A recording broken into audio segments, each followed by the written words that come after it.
Somebody grab him some chicken. This fucking guy is fat. How the fuck he gon' beat me and Volkov just put this guy on his back? I hope you know no one is scared of you, especially not DC. And you can call me Daniel Cormier or Double Chips, you know you cannot beat me.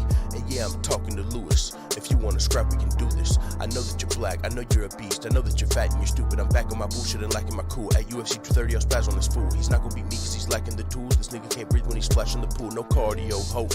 And it's probably gonna show when I take him down and I beat him up, cause that's all that I know. They call me Daniel Cormier, I'm coming to defend my title. If he think that he can beat me, then this motherfucker's psycho. Bitch, I'm gone. I'm sick of your bad back and you're still fat, let's talk about it. I'm sick of you being black and wearing MAGA hats, let's talk about it. I'm sick of you getting smashed and then coming back, let's talk about it. Or we can get dirty at UFC 230 and you can get sparked about it.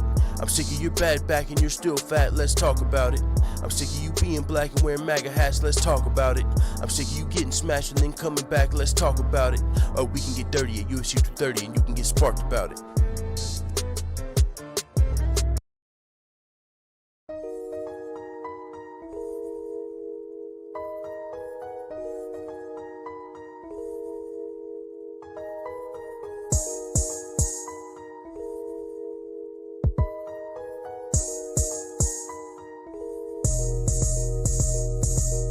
Bust down, I'm a Eunice, bust down, I'm a Eunice.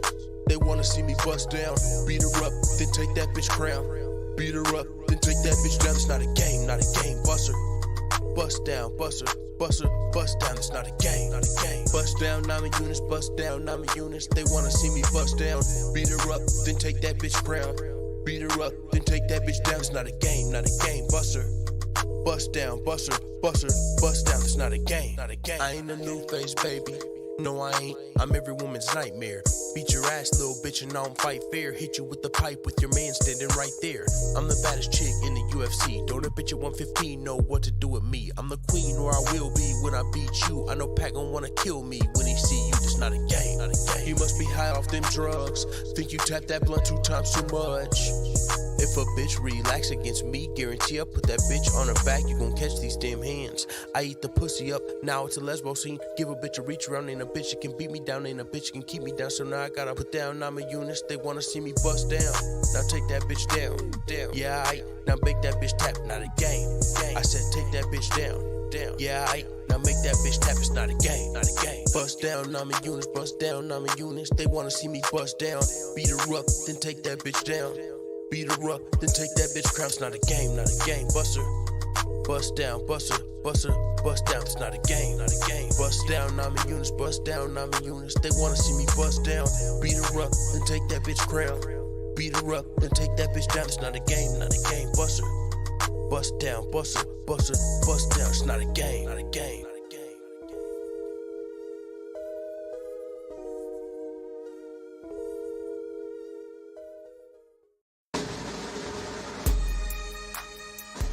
We have been preparing for war. Robert Will! They call me Conor McGregor, there's no one better. I'ma fuck Khabib up, then go rematch Floyd Money Mayweather. If this dog shit Dagestani thinks he can stand with me, I'll damage him and leave him panicking. Let Russia know I am the king. I don't like you, won't even pretend to try to. I've waited this long to fight you. You shouldn't have fucked with my crew. We have been preparing for war. You ambushed Artem Lobov in the hotel lobby, so we went and called game. Now I'm coked up off of Molly, so I'm coming to the stage. And I think that you should probably stay the fuck up out my way. Somebody get me a dolly. You really think you're gonna enjoy with me? You can say, hey, you have a problem with my brother. You give him slap, now you have to give answer. Robert Will! You think whiskey gonna help you? Yo, Conor McGregor, what the fuck is wrong with you? Come here, let me smash you like chicken, just let me humble you. You take all these drugs, but you won't take home a W. If we fight in UFC or if we fight with guns and crews, no, let me stop it, you don't want me to take it there. If you want, you can take a bear, send location, and I'll be there.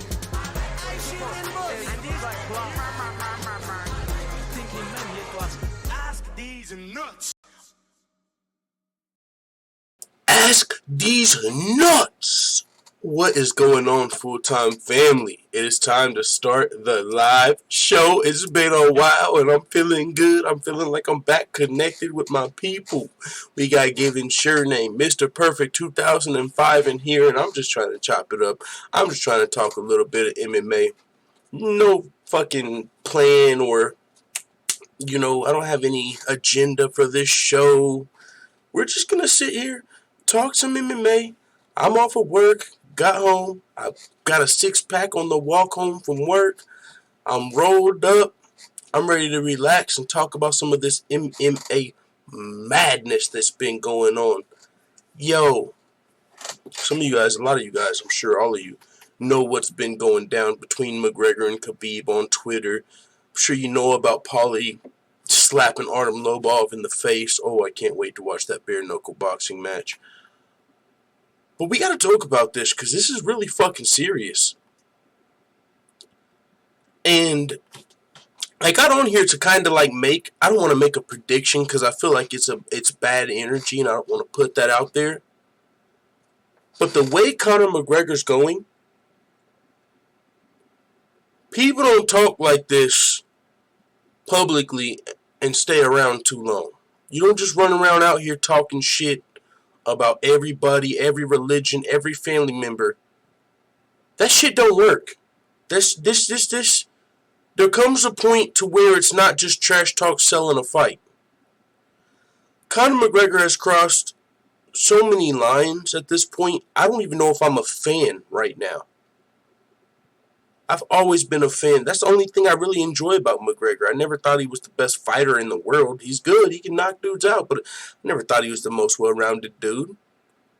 The trash talk and the ability to back up the trash talk and the comedic value of the trash talk. I enjoy Conor McGregor. Enjoyed. Right now, I don't like what he's doing at all. Like, if I was a fan, I'm starting to not become a fan. Like, this was the first time I was really like, I don't want this motherfucker in the intro and outros of my videos. Like, when he threw the dolly, okay, no one got hurt and a window got broke. It wasn't that serious to me. I get it. It was super serious to some people. It could have been worse. That one wasn't. That wasn't the straw that broke the camel's back for me. This motherfucker started posting pictures of Khabib's wife and disrespecting her. Not just that. Again with the Muslim thing. He's going at family members. He's going at... This is the type of shit that invokes retards. Sorry if that's a fucking bad word. Don't care. And when I say retards, I mean people that do stupid shit. When you start talking about people's families, when you start embarrassing people publicly shaming people, bad things happen. It's not the exact same, but I gotta say rest in peace to Nipsey Hussle. If some of you guys don't know about, what happened in that scenario, allegedly, he had just called one of his boys from his crew even, called him like a snitch, boom, boom, boom, get the fuck out of here, you're a snitch, we know it. That same motherfucker came back and killed him in broad daylight. So that's what I mean when I say the shit Conor McGregor's doing makes people do stupid shit. What you're doing with these pictures, you fucking call Khabib's wife a towel? Now what you're doing, since you're doing that publicly, you think it's funny? It's not just you doing it. Now all your little fucking Conor McGregor trolls are gonna post that picture and make fucking jokes about this dude's family. And it ain't no fucking your mama joke. People take that shit serious. These are people whose families are like entwined in their religion. It's like a double whammy. Conor already talked about his father. Now he's bringing his wife into it. We already seen Khabib step out of pocket. which he very rarely ever does. He was known as Mr. Humble. After he fought McGregor, he was still so riled up, he jumped over the fucking cage, kicked Dylan Dennis, started a post-fight brawl, completely out of his character. That is not Khabib. But the shit Conor said, and the shit that they were saying, took Khabib out of his character. It's worse now. And so this is my question for Conor McGregor. What the fuck is your goal here? Do you want the rematch or not? Because a lot of this, he's angling like he wants a rematch. Oh, you're scared. Take the rematch. Hold on, motherfucker. Get back in here and get a win first, Conor. First of all, we don't give a fuck about the rematch because you suck at this point. And what I mean by you suck at this point is, I mean, as of right now, you haven't won an MMA fight in going on like 3 fucking years. You fought Floyd, lost, cool. You went 10 rounds, cool. Not MMA. This is full-time MMA. This ain't fucking go make some money at boxing. You don't have, what the fuck? You haven't won an MMA fight in a long time. As a matter of fact, you lost, and you lost embarrassingly. Khabib didn't just ragdoll you like a lot of people thought he could. This man fucking dropped you in the second round. It wasn't when you were tired. Homie dropped you on your ass with his hands. Khabib. That's another topic for another day. I'm going to get back to my original point. What the fuck is your goal here? Do you want the rematch or do you not? Because if you want the rematch, the best way to get the rematch is to go fucking fight somebody and win a fight. I'll tell you the best way to get the rematch canceled. Start talking about his wife on Twitter. Start talking about fucking Muslims. All this stupid shit you're doing. This is how you don't get the rematch. You think you're going to sell more tickets like this? Yeah, you might sell more pay-per-views, but this is the problem. We already seen a post-fight brawl because of the shit you're saying. So, what's next? How does the UFC book you guys to fight each other and you're saying this shit? Any one of Khabib's fans that sees Conor McGregor's, like, it can get really, really bad. I don't see the UFC setting themselves up for that when we already seen the post-fight brawl. What do? Oh, yeah, we seen them post-fight brawl. Let's just book them together. You can't book these guys with Conor saying shit like this. So is Conor trying to talk his way out of the rematch or into it? If you're trying to talk your way into the rematch, stop crossing these fucking lines. Because I'm telling you guys, Conor McGregor, I don't want to put that energy out there and even say it. But he's saying the type of shit that gets people killed. I don't like putting that energy out there, but he's saying the type of shit that gets people killed. People kill for their religion. People kill for their family. You're fucking with both of them. This is the type of shit that gets people killed. And so it's like, and I seen somebody mention this earlier. I think it was Leon Dubison. Conor McGregor's really buying into the bro. This is a fucking fake character you're putting on. We enjoy it because it's entertainment, but don't forget that you're not really the fucking Irish Don Dada. You know what the fuck I'm saying? This ain't really fucking Sons of Anarchy, and you ain't really, you know what I'm saying? You ain't really Connor McTeller. Just 5 years ago when you didn't have shit and you were eating blueberries, where the fuck was all this mafioso shit? You were real respectful back in the day even. So where the fuck is this mafioso disrespecting families and religion type shit, bro? You are a fucking character. This is entertainment. He's making this shit real. And I'm talking too real. The shit that gets people killed. This shit is serious, bro. This ain't fucking... The shit he's saying is serious. And with that being said, let's start the show. Ain't even started yet, dog.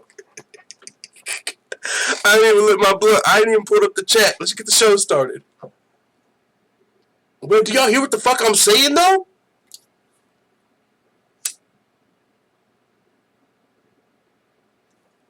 This shit is realer than rap, dog.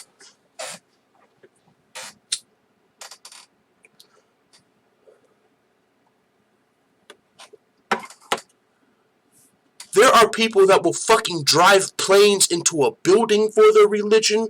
There are people that will commit terror attacks for their religion. There are people that are willing to die for their family. And Connor, oh, let's fucking get on Twitter. What is all this for? Oh, by the way, you got other shit to worry about. That whole sexual assault Conor McGregor shit was originally brushed under the rug. We talked about it on this show.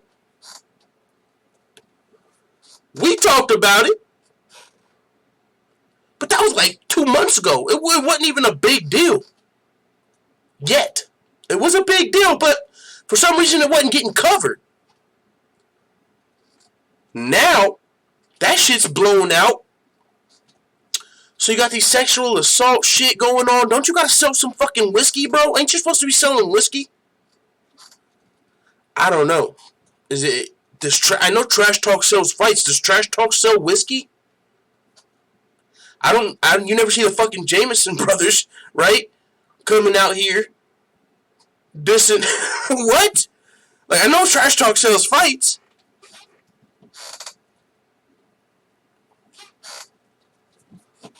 Let's pull up the chat.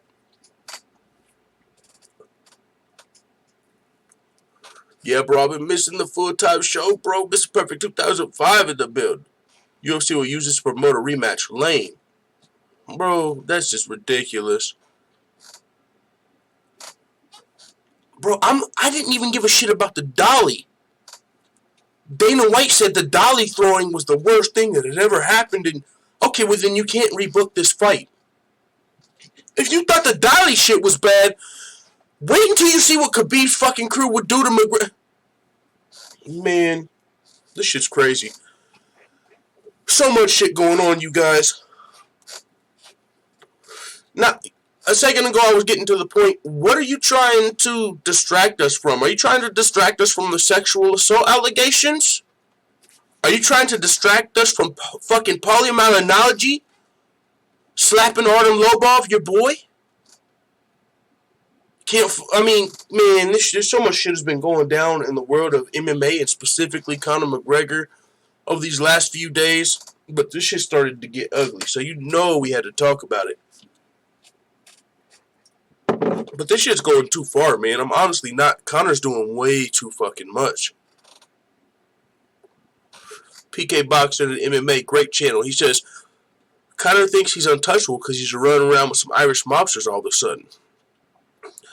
Fucking who is he? Conor to Conor 6'9"? You start running around with some real dudes and you fucking start feeling untouchable? Fucking Tekashi 6'9" is in witness protection right now. Very similar situation. The money and the fame starts going to your head, you start feeling untouchable. Next thing you know, you're either fucking dead or in jail. And you ain't... Conor, is he built for that? Maybe. Even though he's built and he can fight, it don't matter. It don't matter if you're built for that or not. That's what you're headed to. It's just ridiculous. PK Boxer, man, I read that Fat Ninja Flip in the building. I thought Fat Ninja Flip was a mod. Am I tripping? I'm pretty sure you are on the other channel. Stamina MC says he's rich, but he ain't never been real. John Doe says Conor versus anyone in top 10 besides the champ will sell for Conor. Yeah, Conor can sell fights. Whether or not he's disrespecting people's fucking wives, he can already sell fights. This is a whole nother level, and I don't think it's necessary.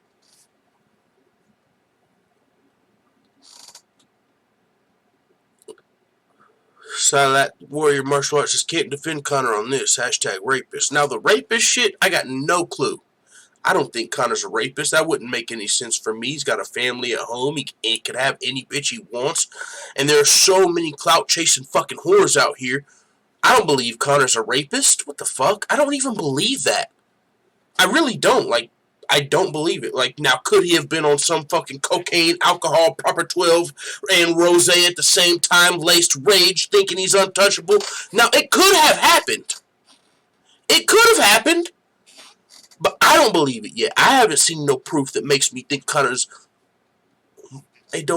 He's bringing bad attention to himself anyways. He's gonna make... I don't know. Now, I don't think Conor's a fucking rapist.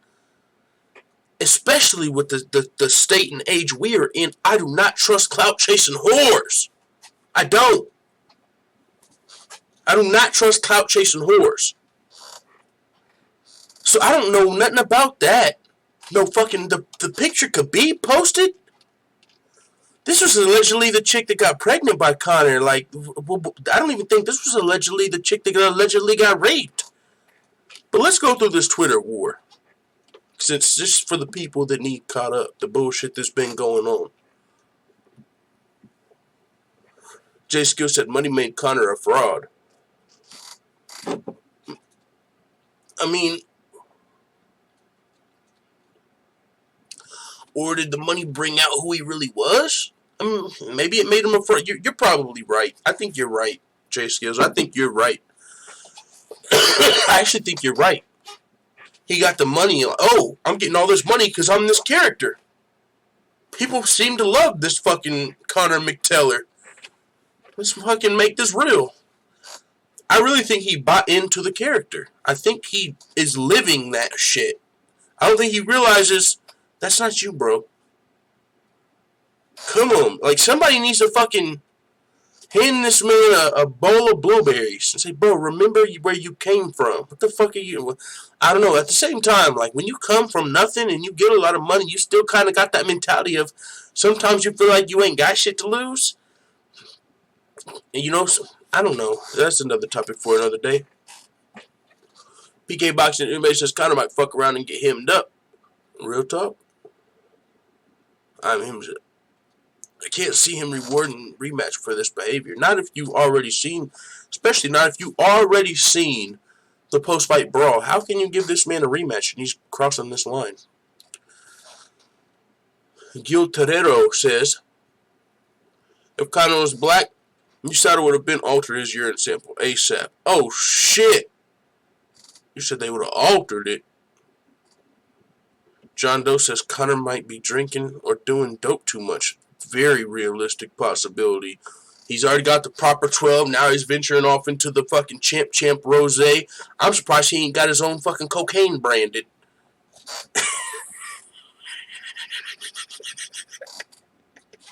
You know how people make their own weed strain? Like Sugar Show OG. This is that Mystic Mac fish scale.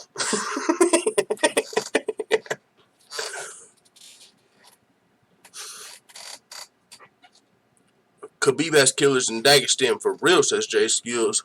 Well, you better hope they can't get over here. You better hope they ain't got visas.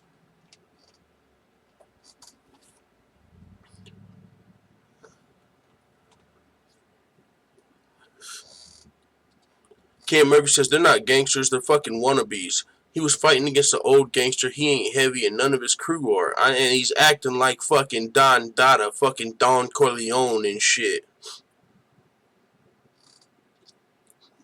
Brendan Dirk says, isn't Conor connected with the Kinahan cartel? I don't have a fucking clue who he's connected with, how he's connected. Sometimes people are connected and they really ain't even connected. I'll tell you a story real quick, bro. When I was growing up, like in the hood, my next door neighbor, one of my best friends, he was a little younger than me. I used to, way back in the day, I used to sell little weed, you know, dime bags, blah, blah, blah. Nothing big, nothing. I wasn't fucking Don Corleone, you know, Don Conorone. But, you know, whatever. You know, I had the bags, gas money to make little whatever. I used to hang out at my neighbor's house all the time. He was a little younger than me, but he used to have these parties, right? He was a blood. I've never been gang affiliated in my life. I grew up around all that shit, but I moved so much. I was never in one neighborhood. I never got affiliated. Well, my neighbor, he's from Bloods. All of his friends are from Bloods. And, right, it's his birthday. He's like, hey, it's my birthday. We're going to have some liquor, girls, all this stuff. Come on over. Bring your girl. I bring my girl. It's literally next door. My next door neighbor's house. My little homie, his birthday party. I just take my girl to his birthday party next door. Police end up coming. Got too loud or somebody was fighting. Whatever reason, the police end up coming. Take everybody's name. Call my girl's parents. Do you know where she's at right now? You know, blah, blah, blah. Okay. Next time I get pulled over, I'm an affiliated blood member. What the fuck? So technically, if you ask the police, they have me affiliated as a blood, and then when they told me that, I was like, what the fuck are you guys talking about? They were like, we know you're affiliated with the Bloods. I was like, no, I'm not, actually not. Like, dog, I went to Butler Community College, you know, 3.7 GPA before I dropped out. I am not in no gang, never have been. Look at my record. I got a good record. Like, what do you mean I'm affiliated with the Bloods? Literally because I was at my best friend. So that's what I'm saying when I say, how connected is he? When he was eating blueberries, how connected was he? Clearly you're eating blueberries. You ain't plugged in too heavy. You know, you ain't eating steak with the boss. You're still eating blueberries. So how plugged in are you? That's all I'm saying.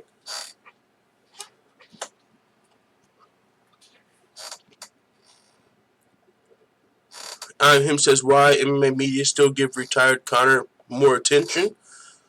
He ain't really retired. And for one, it's kind of like he's still the biggest name in MMA, even if he's fake retired. But I hear you. But if GSP did something big, he's still an MMA guy. So you're still going to cover anything crazy. If Ronda Rousey, you know, got a fucking, heaven forbid, like a domestic violence charge or something. Something crazy, right? A drinking while driving, anything. We would hear about it. Even though she's retired from MMA, she's still part of the world. Stem MC says money doesn't change people, it reveals them. So shit, maybe Conor's been fucking Conor McTellar the whole time.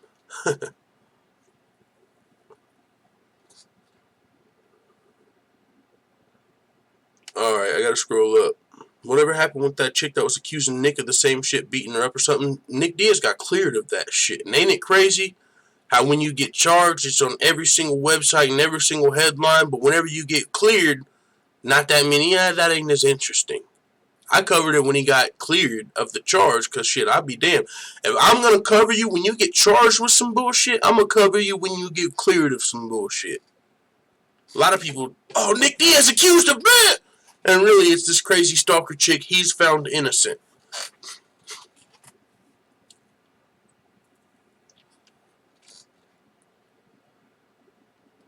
Mr. Perfect 2005 said, and on that whiskey,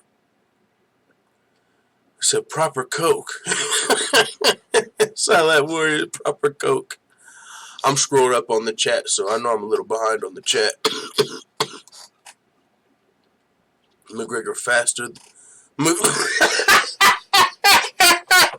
Still, the MC said McGregor faster. The new Coca on road. Yo, the McGregor Fast program. McGregor faster. Oh my lord. Actually, people would stamp their keys of cocaine. No, yeah, I've heard about that. You know, different keys and pounds or whatever being stamped. Some shit will have a, you know, people's face on it. Like some shit, I heard about some shit back in the day. Like, it came in and it had like a picture of Lil Wayne's face on it. Like, what the fuck? But that would be crazy. Like John Jones stamped or McGregor. That would be crazy.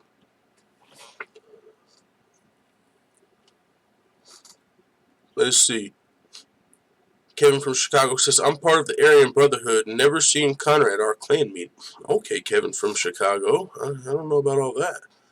PK Boxing and MMA says, cutting his chops with Irish Spring shavings. Yo.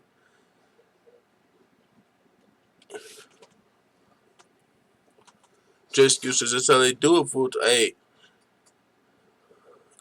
You can be connected while on welfare, says Mr. Perfect 2005. See, that's what I'm saying. Like, how connected, like, were you at the time? Like, yeah, maybe you knew somebody or went to somebody's party, but really, you know.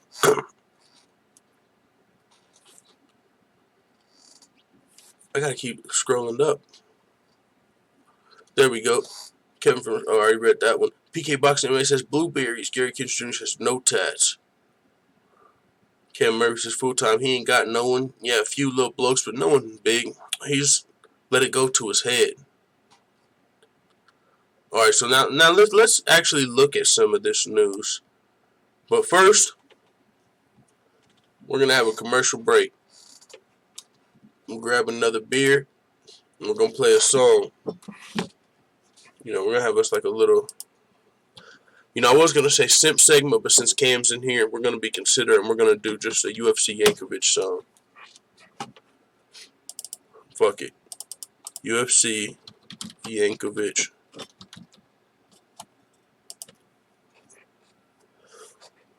Time for an intermission. About a 60-second intermission, and we'll be right back. Hope you're enjoying the show. If you are, make sure you hit the thumbs up button. Smash the thumbs up button like your middle name is Khabib and the thumbs up button's name is McGregor. Alright, I got a song we'll play because we didn't play this at the intro.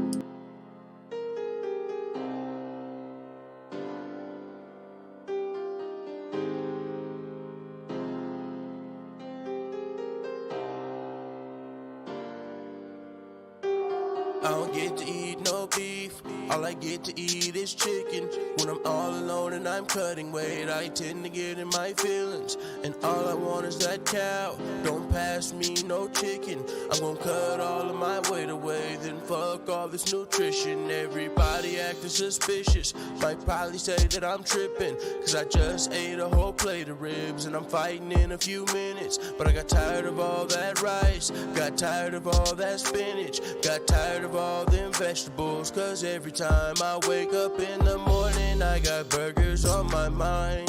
Lettuce, pickles, ketchup, and tomatoes all on mine. And all these pussy niggas hating, but they really want my fries. But I can't let them do it, I got burgers on my mind. Bitch, I got burgers on my mind. I got burgers on my mind. I got burgers on my mind. I got burgers on my mind. I got burgers on my mind. I got burgers on my mind. I got burgers on my mind. I got burgers on my mind. I got burgers on my mind.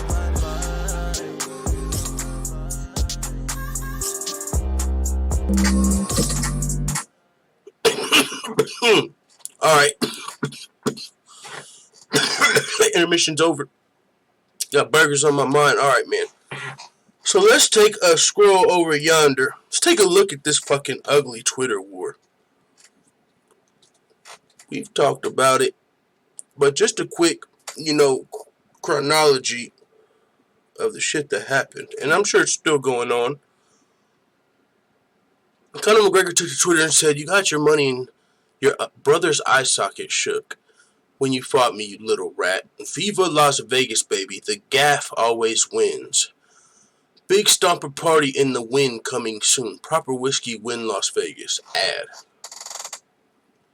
This was responding to Khabib Nurmagomedov. Great feeling after the 5 championship rounds. See you soon, my fans. Very soon. Thank all you guys for the support these years. So, Conor, he's always got a little bit of cryptic shit in there. Viva Las Vegas, baby. The gaff always wins. Yada, yada, To me, slightly sounds like a little bit of excuse in there. Some of you guys might not catch that, but it is what it is. Khabib responded, said, "Money comes and goes. The honor that you lost that evening will never return. Live with it. Finish your career in MMA, but start career on Twitter?" Thought you retired, bro. You talking all this shit on Twitter. Ain't you done fighting? Conor said, "Don't be scared of the rematch, you little scurrying rat. You will do what you're told like you always do."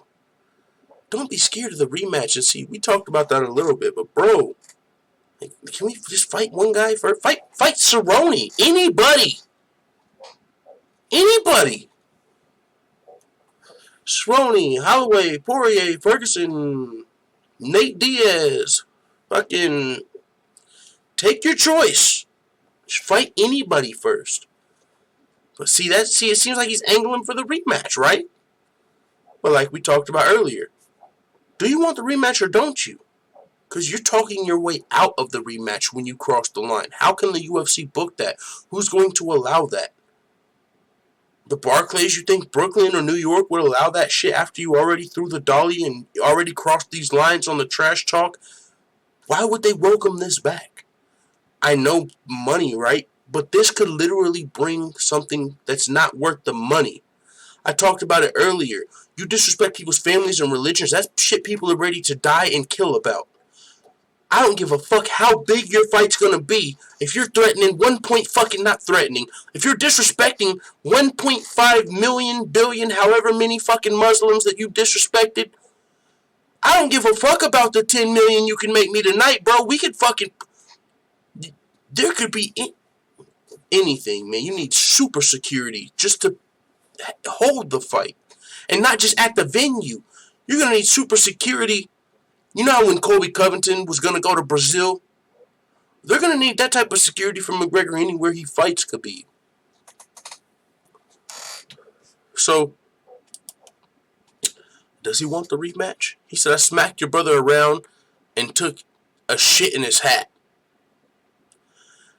That'd be funny if you weren't fucking, if it were true. But it's not. You know what I'm saying? Like, are you being serious or no? Where's my fucking lighter at? Are you being serious right now? You didn't smack him around. And by the way, be careful. You're on social media. Are you admitting, because if you guys recall, whenever people were making Conor McGregor, the victim, and he wasn't even near a victim in that situation. Whenever he punched that motherfucker on the gate, and I was saying, no, he could have knocked that dude off the gate. Dude was going to help his brother Khabib, who was by himself. Conor sees him on the gate and bow, bops him. So you smacked him around now? Were you defending yourself or did you smack him around? It's very possible to snitch on yourself on social media. And then you took a shit in his hat. You definitely didn't take a shit in his hat. You definitely didn't take a shit in anybody's hat.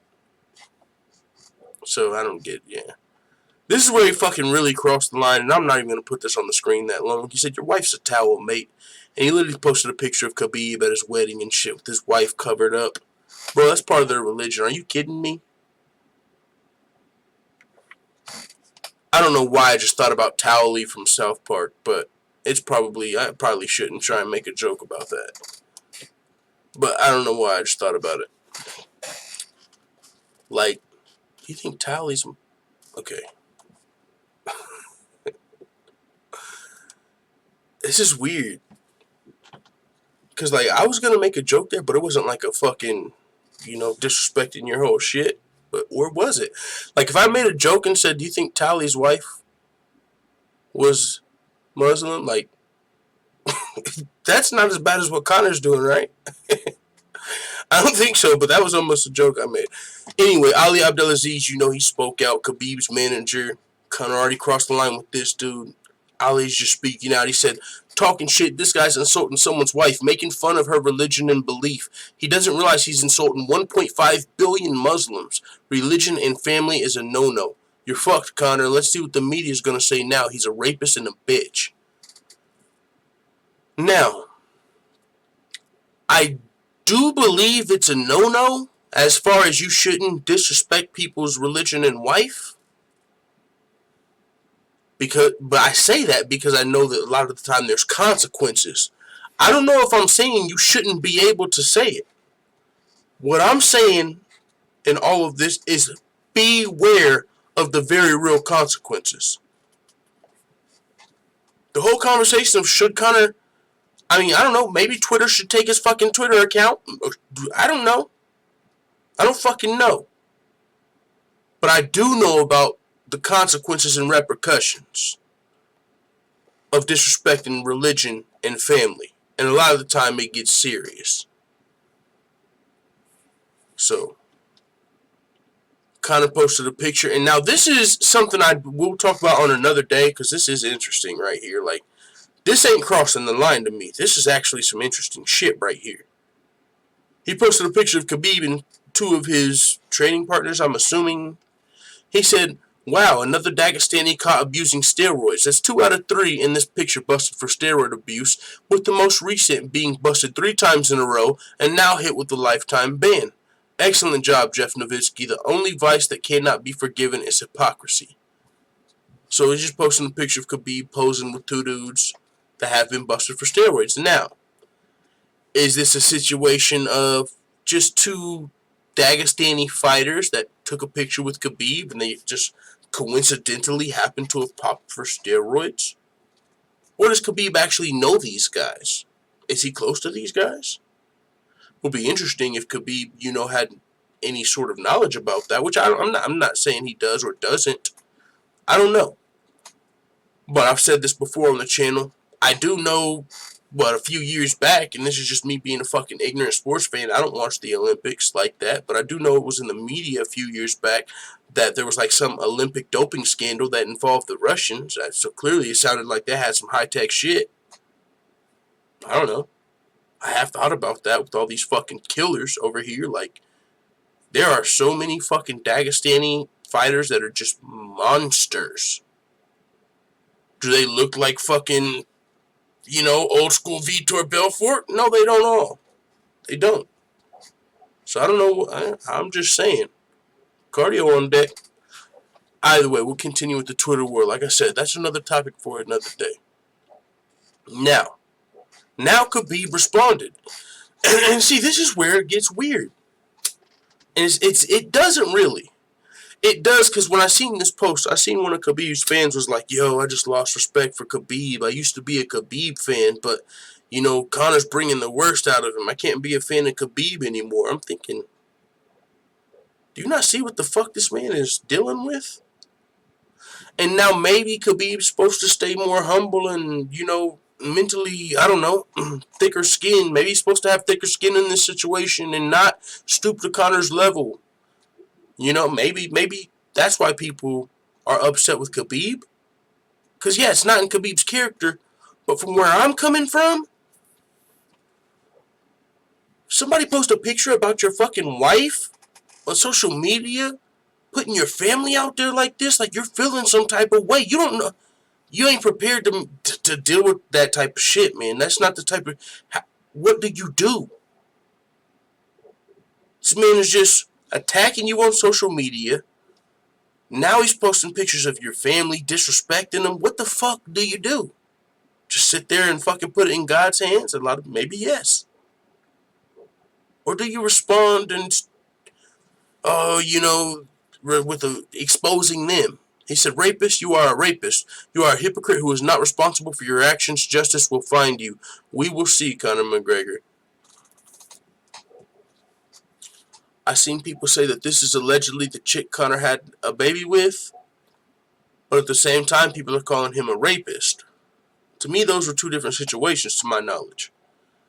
There was allegedly an illegitimate child, which Eddie Alvarez spoke about at the press conference. I know the secret. Conor's got 2 babies, and one of them, had coming at the same something.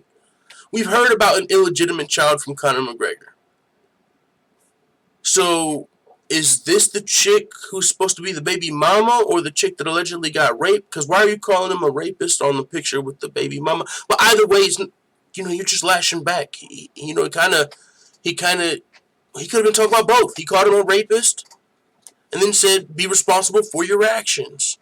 But either way, Khabib is stooping at this point. It's kind of like when he jumped out of the cage, people didn't expect it. Because he's supposed to be the humble one that's not with all the bullshit. But now here Khabib is on Twitter. You know what I'm saying? Now Dana White had to get in because this shit's clearly crossing lines, and Kevin Iole from ESPN reached out for a statement from Dana White. He said, I'm aware of the recent social media exchange between Khabib and McGregor. The ongoing situation has escalated to a level that is unacceptable. As such, we are taking the necessary steps to reach out to both athlete camps, and this situation is being addressed by all parties internally. So they're trying to stop this shit. They're trying to reach out now like, yo, they're tripping. We're trying to contain it.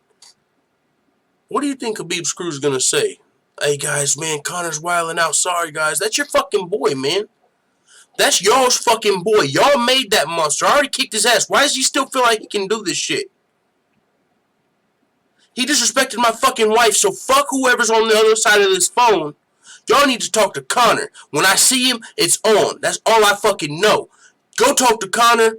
I ain't got nothing to say to you motherfuckers. Y'all should have talked to Conor before we got here. Y'all made that fucking monster. He's got my fucking wife out here on social media. What the fuck? Ain't no fucking calming me down at this point. Ain't no calming nothing down. You can't say nothing to me over this fucking phone that's gonna make this shit right. Maybe Conor can apologize, and do you think he's gonna do that? There's no way to make this shit right with Khabib. You reach out. What are you gonna say to him? Hey, we'll book you in a rematch. What? Please do. Send me the fucking location. Man, this shit ain't. You can't book no damn rematch with this. This shit is deeper than rap. It already was. And it's going deeper. Y'all better be careful, man. They better be real fucking careful. Now, we're off of the Khabib and Conor situation. That shit was deep. We covered it. I think we covered all angles. I'll pull up the chat before we move to Paulie and Artem. Let's pull up the chat. But we're about to be moving on from that topic. So, let's pull up the chat. And, you know, I feel like we've got that shit out. You know, I feel like we had to talk about that shit. Because this shit ain't just some fucking, somebody's talking about somebody on Twitter. This shit's getting real. And I'm talking realer than real. I said it before, and I'm going to repeat it because I think it's really important. This is the type of shit people kill and die over. This is not the shit people fight about. This is not the type of shit, I want to fight you and make money off you. This is the type of shit people kill and die over. That's all I'm saying. Now, before we move on, Kevin from Chicago says, Ali only acts tough when he's with Khabib and Usman. I don't know if that's the case. I really don't think that's the case. So maybe that's the only time it's been on camera. I really think if you're with Ali and shit goes down, Ali's going to be throwing them with you. Like, you know, why wouldn't he? He actually trains. I'm not saying he can fucking win a lot of MMA fights, but he actually trains. Like, he does. Well, I don't know about none of his past or none of that shit that people talk about. I don't know the details. But I do know from a MMA perspective, he gets his fighters the best fights, the best opportunities, and on top of that, he seems to have their back as far as when it get gangster. Like, he really has their back. If a brawl goes down, he's got your back type shit. So, I mean, as an MMA manager, I don't know if anybody does it better. But personally, be your own judge. Given SureName said he probably had to delete that shit because I'm sure people reported it to Twitter. Yeah, I would imagine people reported that to Twitter. And there was some shit more recently that didn't even get covered unless was it on the update? Yeah. Khabib said, if you think insulting an entire religion you'll be safe, you are mistaken. Man, guys, I have a bad feeling about Conor McGregor. I've got a grim feeling. That would be a better description. I've got a grim feeling. Conor McGregor says, you sent this exact same threat to my coach in 2016. Oh my God, he's saying don't talk about it, be about it. He's literally asking him to act on this shit. He said, before you and your team attacked my teammate alone in a Brooklyn hotel, remember where all this began. God sees all. I seen another tweet, man, and I hope that shit wasn't fake. Let me go to Conor McGregor's Twitter. He said something about a goat, dog. And I'm not even gonna fucking... If I don't find it, I don't want it to be fake. I would just say this. I seen a tweet from Conor McGregor, and it said, there's a goat under that towel or something. It wasn't on that same tweet, but he, like, doubled down on the towel shit. But it was just, like, a tweet that said, like, there was a goat under that towel. Like, what the fuck, dog? So we're not getting back on that situation. We're going to get to Paulie versus Artem, because a lot of this comes after Artem got slapped. Like, what is it about Artem Lobov that whenever he gets fucking slapped, it triggers Conor McGregor so much he goes on a rampage? Literally, if you want to send Conor McGregor on a rampage, slap Artem Lobov. Like, we've seen Artem slapped twice now. Khabib slapped him once, hence the Dali attack, Dali mania, all of that shit. Now Artem gets slapped right here, and all this Conor fucking starts going off on Paulie, Khabib, everybody. That's another thing Conor McGregor's been doing on Twitter. Posting the best photos ever. Like, they went through and he had to have been ready. He's just been sitting on this. Like they used to say, like, Eminem or whoever, you know, the best battle rappers, they already had, like, lines prepared just in case they got into some shit with people. Conor had this shit prepared. Because this is a photo op. He got every single one of the best photos you could take of him beating the living shit out of Artem Lobov. Like, look at this picture. Oh my god. Look at this one. Are you kidding me? Come on, man. Why you do him like that? Posting the still frames. Feeding him. Oh my. When I seen that picture, I said, oh my god.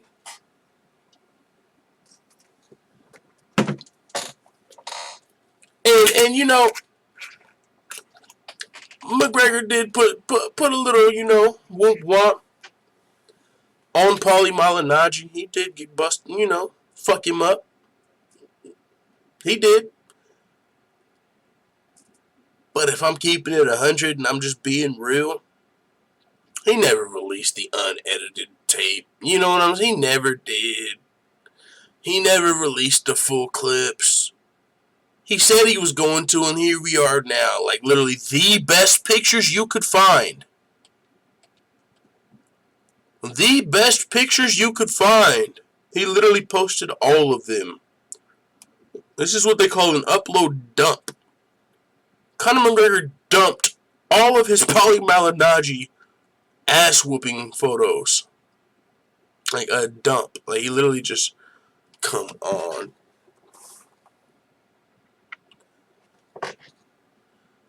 Somebody went through these second frame by frame by frame, found the best photos at the best resolution, and just, man, the photos ain't doing Paulie no justice on this one. And you know, and there's Artem in the background just sitting there watching, trying to keep his boner down as Conor McGregor fucking, I'm just and you look at him down there, just back there, just fucking watching Conor fight. That could be me in there getting punched. But, you know, like, Artem got slapped, man. If you haven't seen the video, fucking we'll watch it. What's up, man? Yeah, we're not watching all that shit. I want to watch. Come on, dog. Alright, here we go. Here we go. We're getting close. Right here, watch. What the fuck? They ain't really even show it right there.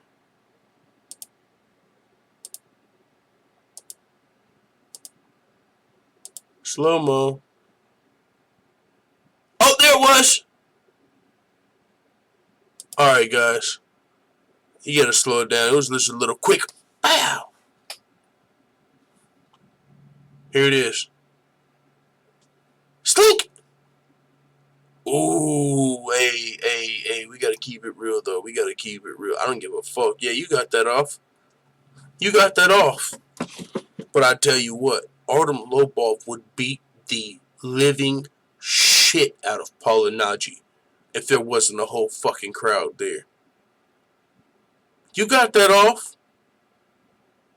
But I'm telling you right now, Paulie Malinaggi doesn't do that if there's not a crowd full of people there. 100%, there's no way he touches Artem Lobov if there's not 50 fucking people to hold him back. He knew he could get that off. He didn't want no fucking smoke. He literally thought that out. That was a thought process that went through his head. Okay, there's 50 people here. I might be able to slap this dude right now. Man, I better make sure there's some big dudes around here. Like, he probably counted the number of big dudes around him to be able to hold him back. Because if Artem gets to Paulie, oh yeah, he might not make it out of there. Not even because he's the GOAT, but just because he's an MMA fighter and you're a fucking boxer. Don't you ever fucking slap me in public, kid. You better wait until there's a rule set. What the fuck is wrong with you? You know? The fight with, man, Artem will dust Paulie. And I'm real. Come on, man. Don't fucking slap him in public like that. What the hell is wrong with you? Have some respect for yourself. You and all your boys know you wouldn't have done that if it wasn't for a crowd of people. Like, how can you honestly respect that? If somebody slaps somebody because they know, and everybody, there's not even a doubt. There's not even a doubt. There's nobody here. There's nobody there. There's nobody anywhere. Not even Floyd Mayweather, not even any boxer thinks Paulie would have slapped him if there wasn't a crowd of people around. How do you even, like, it was like, oh shit. But how do you even respect that? Now, all that being said, Artem Lobov fights this weekend in bare knuckle boxing against Jason Knight. Oh, I'm watching the fuck out of that. There's no UFC this week either? Oh, I'm going to be watching that. We got to do a fight companion. There's no way I can miss it. But word on the street is after this fight,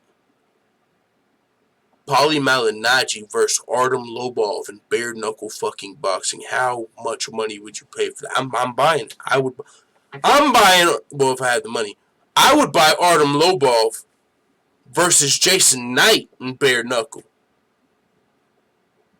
Artem Lobov versus Paulie. They're gonna do big numbers if they really fight in bare knuckle. They're gonna do some numbers off of this type, like off of this right here, and the McGregor beef alone. They could actually do real good numbers in bare knuckle. I would watch that over a UFC fight. You know, maybe not a main event or a title fight, but like if it came on during the main card and it was like, do you want to watch this main card fight or Artem versus Paulie in bare knuckle? Oh, what? Artem Lobov versus Paulie? Oh, fucking. We got one TV. We're switching to that. I'm telling you right now. I just, this weekend, I'm telling you, we're going to be watching it. McGregor reacted to Malinaggi slapping, his teammate. Just posted a bunch of pictures. Clearly, we already looked at those. Now, we're about to get into some more MMA news. First, let's pull up the chat.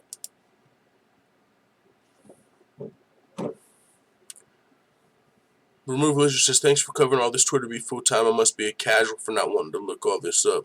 I missed a lot of it. Just I've been at work and stuff. Like, I would go to Twitter, and there's a little group chat we got going on that, Stamina's in there, Infamous, and Leon Dubson, and a few other people. And I just seen, every now and then I'll see it in there. Somebody shared the tweet. I seen all this. But, yeah, like, the more I thought about it, and the more I was like, man, we got to talk about this, because I had a grim feeling. Like, I keep going back in my head to, this is the shit that people kill and die over. Like, Conor's too much of a public figure to be saying shit like this and be okay. We just seen somebody named like Abubakar or something, a name similar. That's the guy who Conor smashed his phone. So clearly Conor is in people's reach. I talked about it a little bit in the beginning of the show. Like, a lot of you might not know who he is, but Nipsey Hussle literally just got gunned down in broad daylight in front of his own store by somebody from his own crew formerly. If you put yourself in range of crazy people, crazy shit can happen. And so when you egg on crazy people, I have a grim feeling. And I don't want to, like make a prediction like, oh man, I think Conor McGregor might get fucked up. Seriously. Because I don't want to put that energy out there. And I don't want to be right about it. But I really do think Conor McGregor, and it sounds fucking crazy because this is entertainment. And maybe I'm marking out. But I really feel like McGregor could die saying shit like this, bro. And I don't even like saying that because I don't want to put that energy out there. But seriously, and I hope I'm fucking marking out. But this shit doesn't seem like no fucking entertainment, man. This seems way too real.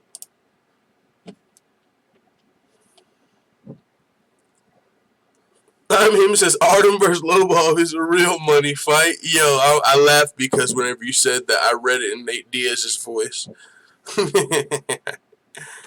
Gary Kins Jr. said, I still need to see all the footage. He's releasing still pictures of what he wants us to see. I think that's what's making McDougal so mad. Exactly, bro. You know these pictures. Literally, these are the best pictures he could have posted. Come on. Just feeding him a knuckle sandwich and that one. That's crazy. Infamous Fight fans says, Paulie got 9 lives. You keep finding a way to get back in the headlines. Shit, he's about to be in some real big headlines if he agrees to a bare knuckle fight.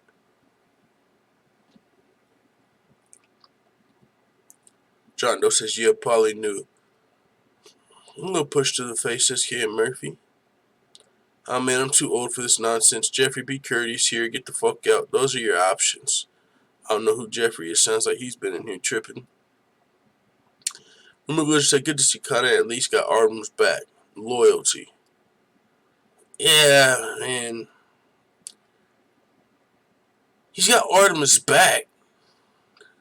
He does, but why I'm skeptical about reading it like that is because the whole loyalty thing with those guys, I almost feel like it's to a fault. I feel like McGregor, for one, could have been a better fighter if he left him. For two, now, it seems like there might be a divide between McGregor and Kavanaugh, and these might just be rumors and reading between the lines.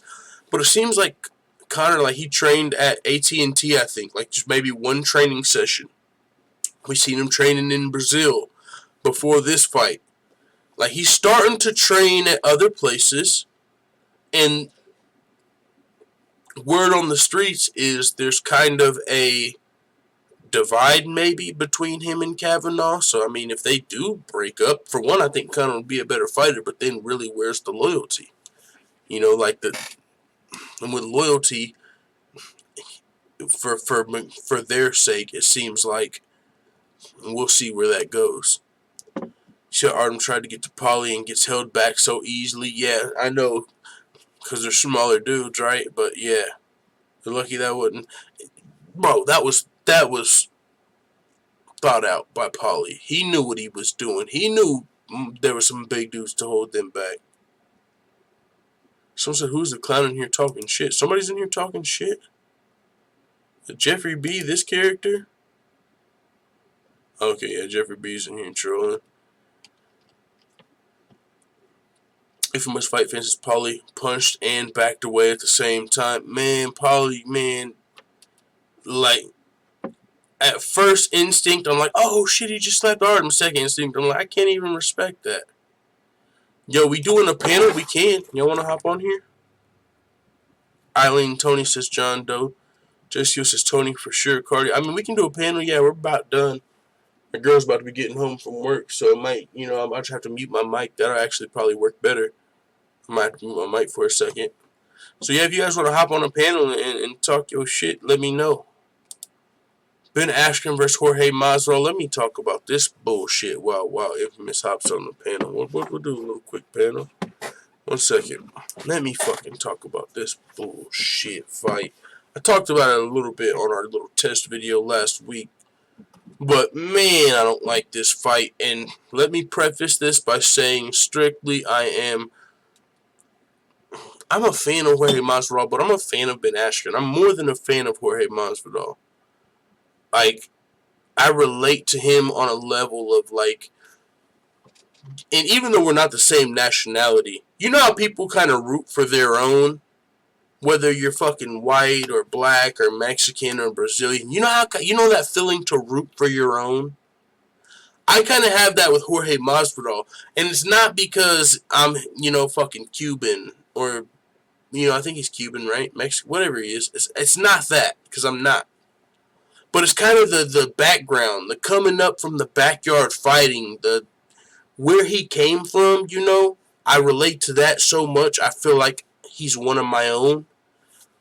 And, like the way the politics are never on his side because of whatever reason, Like, I relate to that so much. I just root for Jorge Masvidal. He's one of my favorite fighters of all time.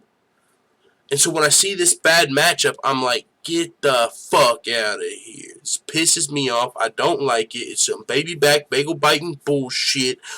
Ben Askren's trying to get a fucking easy fight. Don't want no smoke with Robbie Lawler in the rematch. That's where I start to go. Fuck this fight. Why y'all putting Jorge Masvidal here? Fuck that. Give him a good matchup and then a title shot like you do all the pretty boys. You want to give Cody Garbrandt two good matchups, then a title fight. Fuck that. Give Jorge Masvidal a title shot, man. Fuck out of here. You gotta make him fight fucking Ben Askren, and it don't matter, man. It's gonna be hard for him to get a title shot in this division anyways. For him to be competing at the highest level of welterweight just shows you how fucking real deal Jorge Masvidal is. Because he's really a lightweight that said, fuck this. I'm not going to keep cutting all this weight if I'm going to keep getting robbed on these judges' scorecards. Makes a lot of sense if you don't, if you really know what's going on. Fuck that. I love to fight, so I'll still fight, but I'm not going to miss every holiday and blah, blah, blah, just so I can cut to 155 pounds, and then even when I beat the brakes off of somebody, like, I'm talking worst decisions in MMA history. That's the type of robberies Jorge Masvidal has been a part of. Like, one of my homeboys actually fights MMA. Well, he trains MMA. He was going to fight his first amateur fight. He's already signed up for his first grappling tournament. He trains Muay Thai, Jiu-Jitsu, MMA. Real life, somebody that one of my best friends. He trains MMA. And I told him about Masvidal versus Quintin. I told him one day, like, bro, fuck, that is one of the worst decisions I've ever seen. And I forgot I told him like a year ago. About a month ago, he said, bro, I went back and watched that Quintin Masvidal fight. You were right. That is crazy. He said he beat his ass every single round. This is an MMA fighter. This ain't just some casual fan. This dude trains MMA and said that was one of the worst robberies he's ever seen. He said Masvidal beat his ass all 3 rounds. So if that happens to you more than once and you realize, okay, clearly, I'm not the judge's flavor. What the fuck? What's the point in cutting weight? You're never going to get your title shot. And so,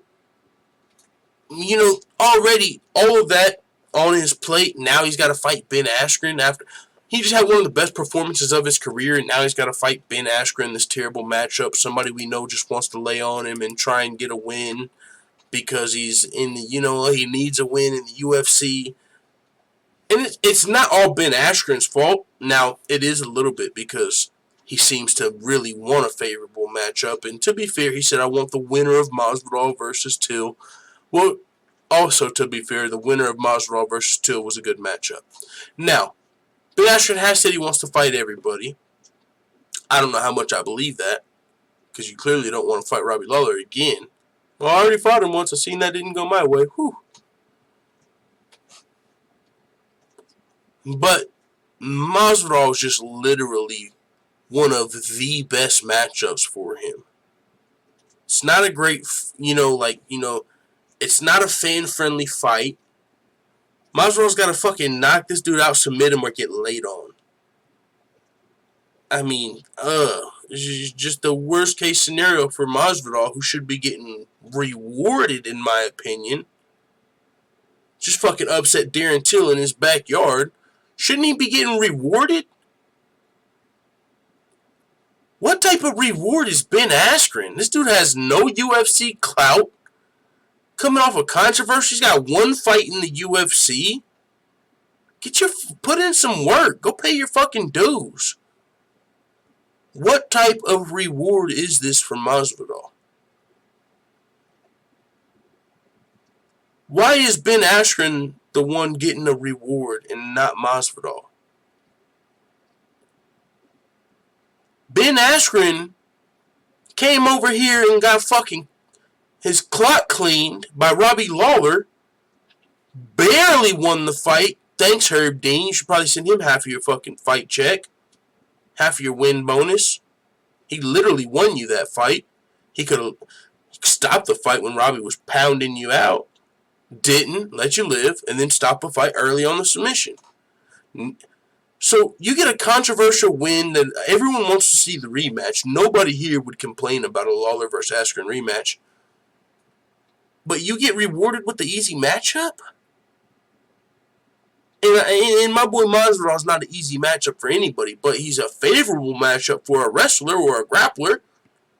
We've seen in the Damian Maia fight, dudes are just going to try and... They got no chance when it comes to the hands. They got zero chance. You don't got hands like Masvidal. I mean, he's a great MMA fighter, but you want to talk about hands? You don't got a chance. So dudes got to lay on him and they got to pray.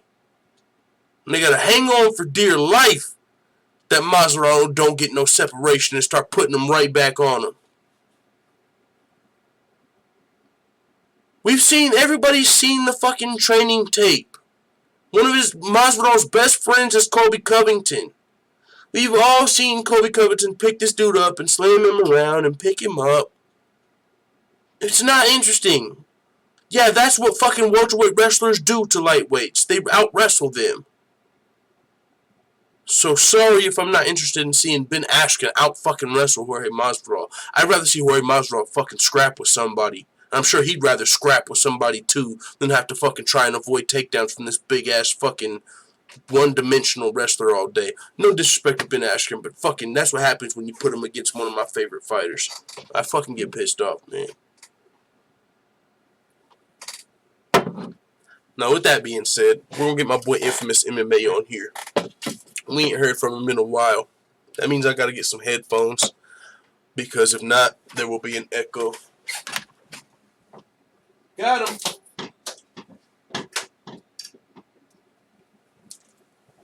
Alright. Let me plug these bad boys up. Let me send Infamous the link. This is what I'm going to do. I'm going to send Infamous MMA the link. I'm going to put on a UFC Yankovic song, so y'all got something to listen to while we handle the technical difficulties. Not even difficulties, but while I get Infamous MMA plugged in here. Google Hangouts. Let's see. Hangout.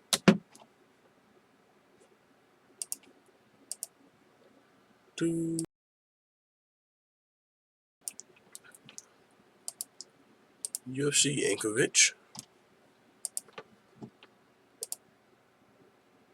Alright, Infamous, I'm getting the link. Video call.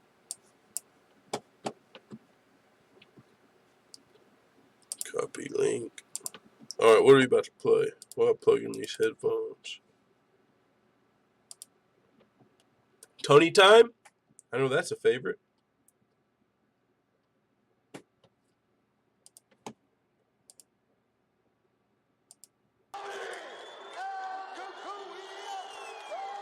Yeah, Yeah, they wishing, they wishing, they wishing, they wishing, they wishing on me. It's Tony time, bitch, I don't care who's fucking with me. Staying away from tiramisu's a struggle for Khabib. You don't wanna fight, you wanna cuddle with me. My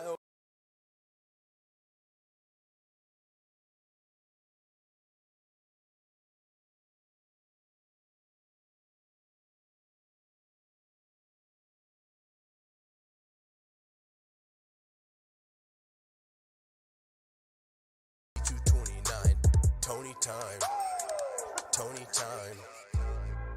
I knock out, sometimes I choke. I might be the lightweight goat.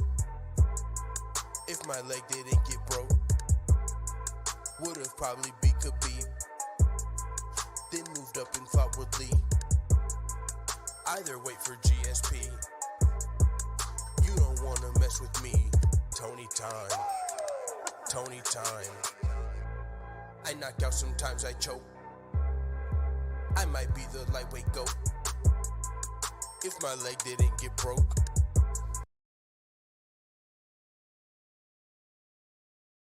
All right, one more song. I just put the link in the chat. If anybody wants to hop on, feel free. Talk about just whatever, man. I've talked long enough. I'll respond if you guys got a question, but I'm going to let you guys talk about this madness going on. I want to hear your thoughts. It's been way too long since we did a panel, but we just had so much bullshit going on with our main channel. I've been working a lot. I've had to get a lot of shit taken care of, all type of stuff. We got infamous MMA in the building. Make sure you guys hit his name, click go to channel, and give him a subscribe. Because don't even do that because I don't even post it.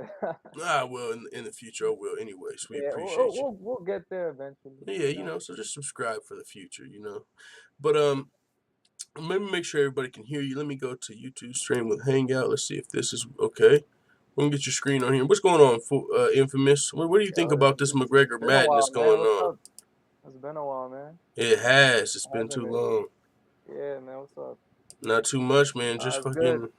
working, chilling. Oh, dude, I started working, dude, straight out of college. Okay. That's good to hear, man. Congratulations. Yeah, I haven't had no time for nothing. Hey, man, I hear that. Yeah. All right, well, I need your thoughts, man. And I'll start with McGregor because I think that's the biggest thing here today. What are your thoughts on McGregor on Twitter, man? Like I know, I'm sure you heard me, but I have a grim feeling about this. What do you think about McGregor at this point and his Twitter antics? I mean, honestly, like, can I get louder? Hold on. SureName. Louder. I'll see if I can turn you up too.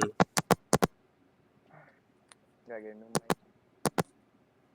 I got bad hearing, so whenever, I just assumed, I couldn't hear you because I got bad hearing, but yeah, no, I can hear you still a little bit, so we're good. So McGregor? Yeah, McGregor. What are your thoughts on him, on his Twitter war with Khabib, him crossing the line and trying to get a rematch? Crossing the line? I mean, hasn't he been doing this the whole time? Crossing the line shit? Yeah, I mean, in a way. I mean, in the past, he called him a Dagestani rat. Now, maybe with the manager, he did say, like, where's Noah, but he did talk about his father. Mm-hmm. I don't know. I just feel like the wife, I feel like it's like a double whammy here. It's like the wife and the religion. He's talking about his wife's religion. Yeah, like the wife was out of line, so out of line. Like, the man... Honestly, I saw that towel picture and I thought that was like some Photoshop shit. I'm like, what is that? Like, what? No, I had seen that picture way before. Like, that was a real picture. I had seen that, like, back in the day. No funny shit. I thought the same thing with the towel from South Park. Oh, that's crazy. You thought the same thing with the tally from South Park. The chat, for some reason, is saying you're coming in really low. And on my side, I have you turned up to the point to where if you talk any louder, like, I feel like it's hitting the red bar, like telling me it's peaking. So I'm not sure what that is. I'm not exactly sure how we could fix that or whatnot, but hopefully you guys can still at least hear the conversation. Yo, can you hear me? Yeah, can you guys hear him? I hear you better. What up? Yeah, so this given surname, what up? What's going on? Giving SureName What up? in the building. Yeah, so yeah, you can go ahead and keep talking, Infamous. I was just wanting to hop in here too. So, Nah, man, what's up, man? How's it doing? how you doing, man? Yeah, fucking McGregor losing his shit. You think that this is the beginning of like a Tupac Biggie situation where one of these guys is, or potentially both of these 100%. guys are totally on the way down? Something's gonna happen eventually. Like something's gonna happen. I just can't see it not happening at this point. Yeah. Well, the thing is like, with me, that bothers me the most is like Conor hasn't won a fight in 3 fucking years, and he's over here talking shit like he's like, I've never seen a guy take a loss better than like. No, you're Like, you're on point with that. Like, this dude hasn't won a fight in 3 years, and he's talking like he's still the boss. Like, yeah, like take orders like you do. Like, bro. I'm like, what the like? Usually people, they go away a week or two after a loss, you know, like. But this guy talks like, and his fans are still there. I mean, like, they still like his posts. Like, his shit hasn't changed. Like, I'm like, this is crazy. Yeah, man. I've been a big fan of his for a while, but like I literally I've been a big fan, but like shit. I can't support this nonsense. Like, I can't either, bro. Because and you know something else. Hold on, before we get to that, this fucking clout chasing he does after every UFC event, bro. Every UFC event, he gotta be like, just say some shit, right? Like about different Gaethje, about Cowboy, about everybody. Jorge Masvidal. Yep. Every time somebody wins a fight, he has to put his 2 cents in, and then he gets like 20K likes, and then everybody's like, "Wow, look at Conor, so humble." Wow. Listen to this before I forget. This is exactly. I'm glad you said that because it really makes me be able to frame this in the way I wanted to say it. Whenever I seen this shit on Twitter today at work, or before I went live, and where I'm at is why I feel like I can't support this. I can't cheer this on and just treat it as entertainment, because if you look what Conor said. If something does happen to Conor, heaven forbid, if he does, some Biggie and Tupac type shit, and you were the one like, laughing when he was talking about this dude's religion, I personally feel like I would feel like shit. Like, man, I was all there cheering Conor on and thinking it was fun and games, and now he's fucking dead. Like, this shit's going too far for me. Dude, like, no, I mean, let's be real. I mean, like, remember when Conor attacked Khabib, he had fucking. I mean, I'm not trying to be mean, but SBG is a sorry ass team compared to like what Khabib got with him. Like, for sure, SBG to AKA is really. Like, oh my god. Oh my, like, imagine if they actually fought. My goodness, they would kill Conor's team, dude. Conor had dude, if it was like a 300 battle, SBG versus AKA. I mean, SBG's never been a really good team. Like, they had Conor, basically. They had Conor, and that's it. Yeah, no, 100%. They got James Gallagher. And their new team, I'm not trying to be like rude or mean or anything, but let's be honest. Like, they never been shit until Conor. They never been nothing. Yeah, no, 100%. And then, like, he attacks this guy's bus, which you got Charlie Ward, you got Peter Quill. Like, come on. And what a coincidence! Artem just happened to get slapped right around both. Like, oh shit, he gets slapped again. No, the funniest part of that video is like you see, so Paulie tries to throw a 1-2, and he throws that shit in the air and just runs away, like, and just backs away and like, yo, where's my sunglasses? Where's my Yo, Paulie is crazy, bro. Bro, honestly, on some real shit, I think everybody in this channel would beat Paulie's ass. Like, I ain't gonna give myself that much credit. I ain't no goddamn professional fighter. I know I got some size on him. I ain't gonna count myself out. But I ain't never been the one to be like, oh man, he's small, I can beat his like a professional fighter. To me, that's a whole nother level. Like, I just know like he's at the point to where he could just outrun me for like fucking 3 rounds, and I'll be tired, and then he could pick me apart. Like, I'm not gonna give myself that much credit. Look, man, I'd beat Paulie's ass. I give that shit on myself. You might. Now we gotta get my boy Giving SureName in here, man. I want to hear your thoughts on this McGregor and Khabib, this Twitter war, man, because I've really been just racking my thoughts over this, and I don't even like. Yo, why Paulie's the I don't one want to put disliked on that his energy stream? in the air, but I really feel like this shit could, I don't know, man. Biggie, you brought it up, some Biggie and Tupac type shit. What are your thoughts on Conor McGregor crossing the line again? I don't know why. I feel like it's deeper this time. I feel like he's Full time, crossed the you're line bugging, even bro. You're farther bugging. this time. Full Because, time, yeah, you're bugging on okay, that. you were already talking about his family and his father. And, okay, you talked about the religion. But now you're posting pictures of his wife and talking about her religion. I feel like this is farther. Honestly, I think he just like reinstated the shit. Like I feel like Khabib was done with him. Like, reignited it. Yeah, Yeah. he reignited it. Like Khabib was done with him, and Khabib was alright. I punished him enough, but like now Yeah. he said this shit. Khabib was alright. Yeah, you for sure Exactly. know this got to Khabib. He wouldn't be calling Conor Like, a rapist and posting these pictures and shit if he wasn't affected. well, of course. I mean, Khabib at this point is just like, I don't want to fight you in a fucking cage where the referee is gonna break us up when I choke your ass out.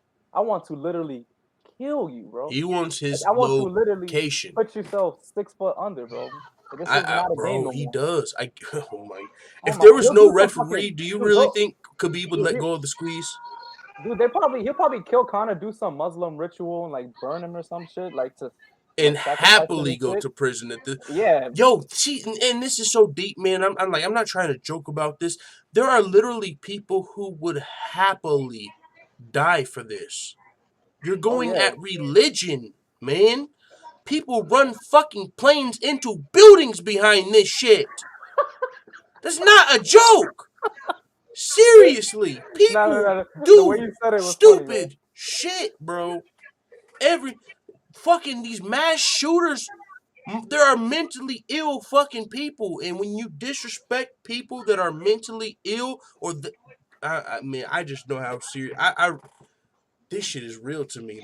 I'm telling you, I feel bad because I don't want to put the energy out there. If let's just say hypothetically, if Conor were to fucking get hurt, not even die, like you would feel weird cheering this shit on at this point. I don't know. Like that's why I don't see the UFC booking this fight.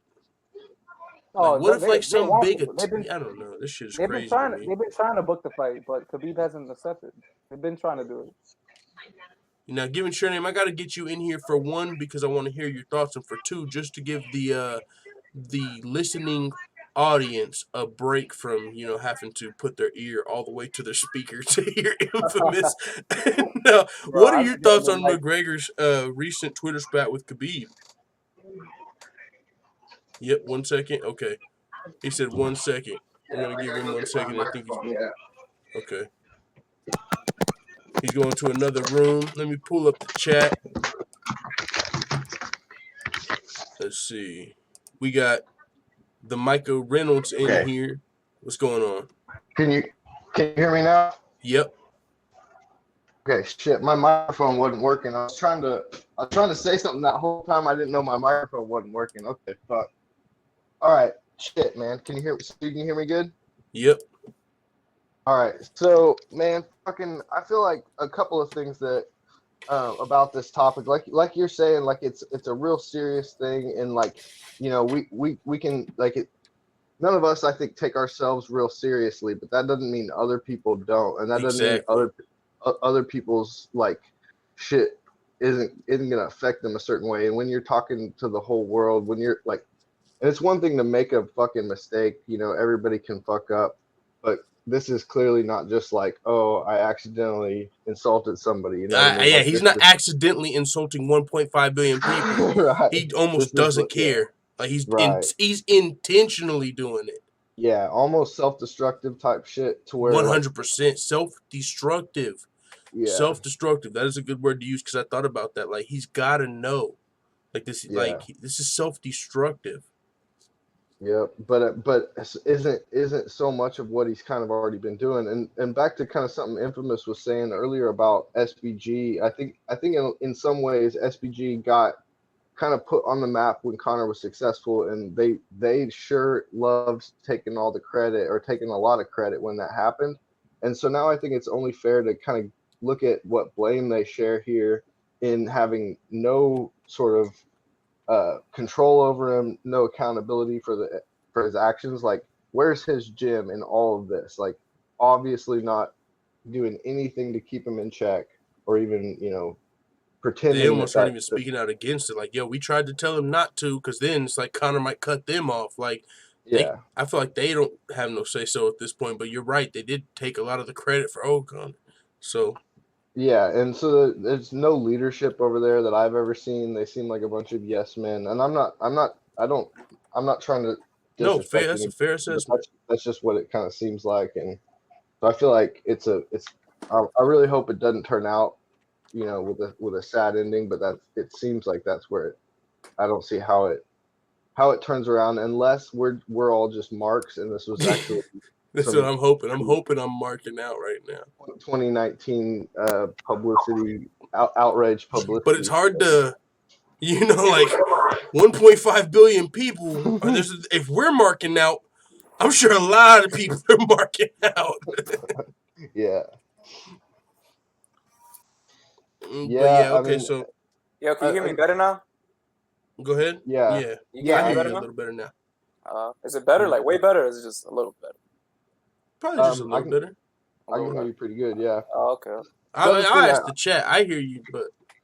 And another thing I've heard people talking about that I want to see what y'all think is, do you think, or what can you imagine will happen in terms of like potentially a conduct or code of conduct or some kind of a policy in place to where shit like this can be punished either monetarily or whatever, just basically to try to keep incidents like this from snowballing in the future. I hear what you're saying, and I've seen like it wasn't Dana White. He spoke against it. Someone in the UFC spoke about like fighters not being able to say certain things at press conferences. Yeah, and he was like, "This "What isn't the fuck at are a you gonna press do?" conference, right?" So this is to me. Do you control what they can say on social media? And if so, does like at this point, so they got to wear these uniforms. They can't have sponsors. They can't say this on social media, and they're independent contractors. So I don't. It's a sticky situation. I don't know what you can do about this. All I keep coming back to is you have to deal with the repercussions, and the repercussions. I don't want it to get to that point, but Conor's gonna have to deal with the repercussions of this shit, man. And I can't co-sign him. I can't co-sign this. I'm not entertained by it. I don't think he needs to keep doing this to sell the fight. I think there's better ways. Like he's like a little kid, like that's not getting what he wants right now, so he just keeps pushing. And he's like that's usually how he gets. Like that's always been his like thing with his trash talk, where he would always like there's no line for him, so it's always like, oh shit, Connor just said that. Connor just said this. Like how can he say those things? Those things usually are offline, but there's never a line with Connor. He just says what's on his mind, and then whatever happens later happens. But don't you feel like it's almost potentially gonna work? Like this does bump him back up into the front of the line of like, okay, well he's gonna keep freaking out if they don't give him this fight, so maybe they just go ahead and do that. Man, to me the only way this shit works is if Connor gets a win. I don't want to say Khabib is if Khabib is not okay with it. But the only way this works is if the UFC can somehow quell Khabib's team. Like, if they can make this okay with Khabib. If Khabib wants the money, essentially, because it will sell a lot of pay-per-views. It will be a huge rematch. Is this bigger than the fight and the money to Khabib? Because you're right. It does put Conor like right back into the who do you want to see Conor fight? It's Khabib. But one of the things that might be changing the calculation here is apparently I've been hearing a couple of different people talk about like Brennan Schaub and people like that talking about how the new ESPN pay structure is such that they'll always get paid for every pay-per-view as like automatically guaranteed as if it sold 500,000 buys. And so they never have to worry about like bottoming out on low cards anymore, at least for while that contract is in place. And so some people were kind of arguing that the result is that they're not going to be pushing for money. I think this was Brennan Schaub's whole last point on his last podcast is they're not going to be pushing for money fights anymore because they don't have any real incentive to. They're just going to be going with kind of run-of-the-mill cards, and people like Conor aren't going to have really much leverage over him anymore because they don't need to chase those huge That was pay-per-view starting buys to become anymore. a problem. Yeah, so I mean, it's kind of if that's all the case, it could be also part of why Conor's super lashing out right now, because they're just kind of like, hey, we'll offer you this to fight. We're not going over that because we don't really give a shit if we get 2 million buys or whatever. Yeah, you're coming off of some losses, and we got this new ESPN deal. Yeah, so like he could just be like actually literally like desperate right now. But what's strange is how do you make as much money as he is and get desperate? Yeah, I know. Isn't it crazy how none of the people like close to Conor ever call him out for his bullshit? Yeah. Well, because I feel like it's a situation where if you call him out, he probably cut you off. Yeah, but it's like it never happens. But like, yeah, you're right. Like publicly, yeah, you're right. Yeah, like, publicly, yeah. But we haven't seen that cutoff. We haven't seen Kavanaugh or Roddy or any of these dudes. Like he said, if you get the credit, you get the blame. We haven't seen any of them come out and say Conor is fucking up. He should not be disrespecting those people like that. He should not be talking about Muslims. We do not condone that shit. None of like, bro. If I'm one of them, like that seems like a good idea, but at the same time, that, like, what about this nigga? Do you want to lose your relationship with McGregor? Is it worth it? He's probably feeding their families at this point. Like they're like it gets deep. Like literally, there could be like some of Kavanaugh's nieces and nephews working at some Proper 12 retailer. Like it gets deep. Yeah, he could be feeding people's families. But still, I mean, like this dude. But for sure, he needs checked. But I don't know how much they can do it. Isn't it crazy how he's been tested by USADA 48 times and he never popped for coke? Like, how has he never popped for coke? Before, I guess, because you have a certain window before or after a fight. But I mean, no, man. USADA. There must be some cocaine up in them. I'll say this. I don't believe it. I would be surprised if like, let's say Conor somehow had like a picogram of some fucking estrogen blocker. I would be surprised if we found out about that shit, honestly. Oh yeah, I mean I don't see how that's an interesting point too. Is this all comes up at a point when like USADA is not announcing it anymore? Right. Yeah. Exactly. Yeah, and also not credible, or in a lot of people's eyes. It's funny you bring that up. It's like literally a perfect transition because. And I'm not transitioning all the way, but it's a perfect example. Alexei Olenek is replacing Alexander Volkov versus Alistair Overeem.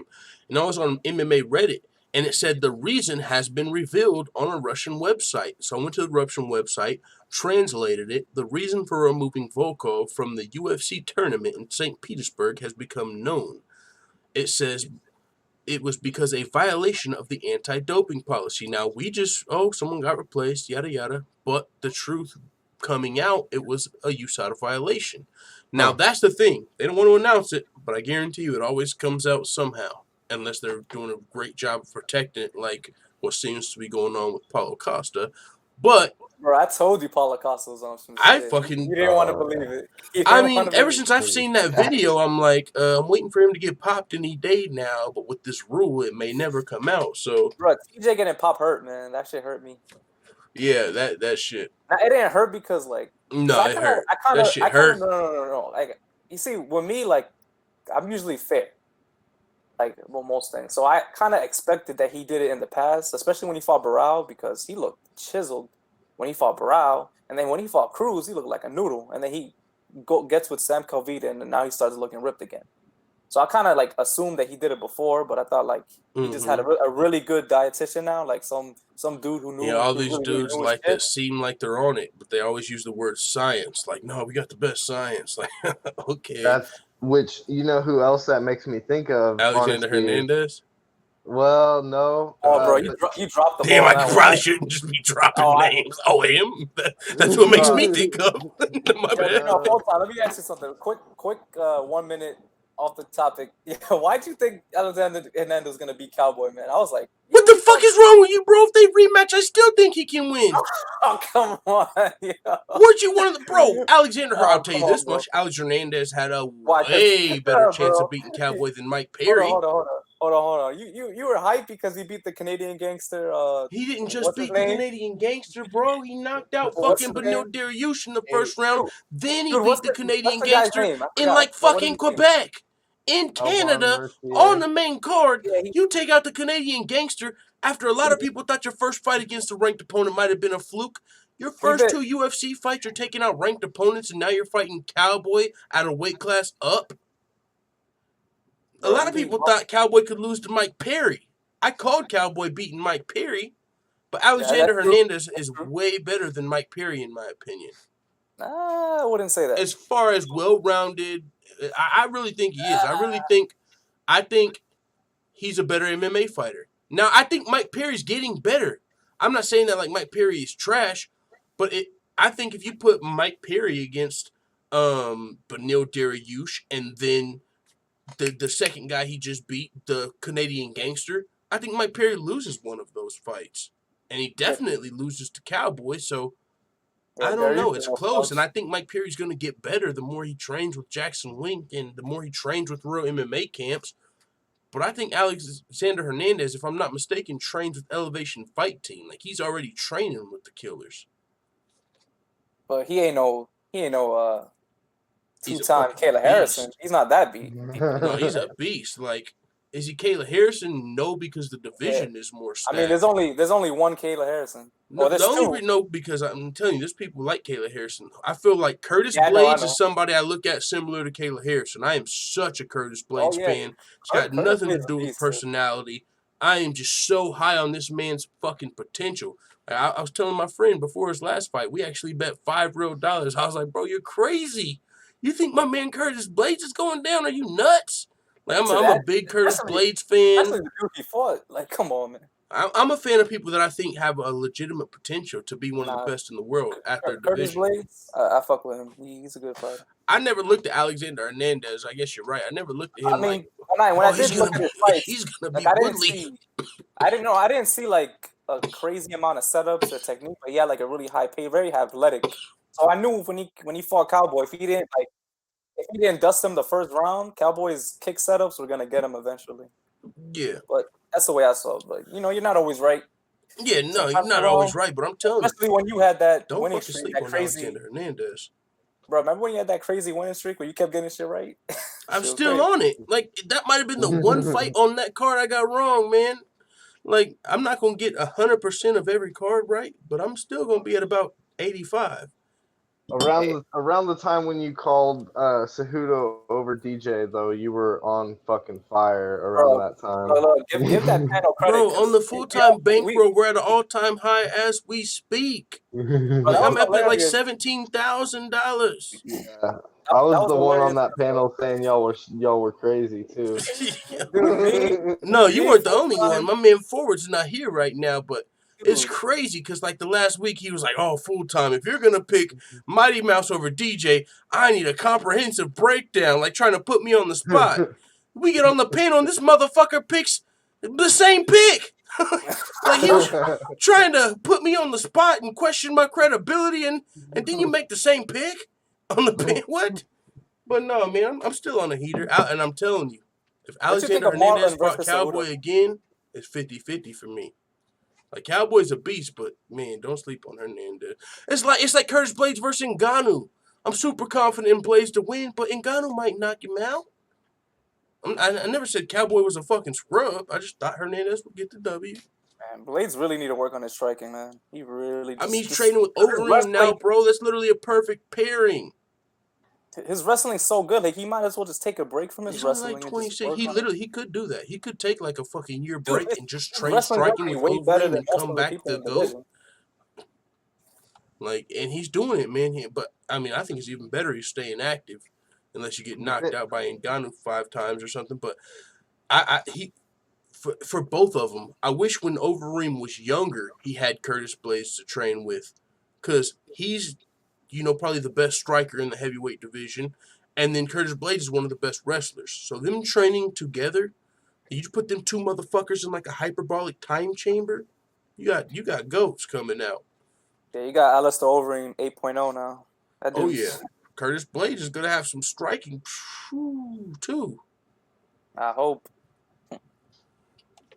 But yeah, so we had the McGregor Twitter, McGregor versus Khabib on Twitter. I'll ask you this, and I'll start with you giving SureName.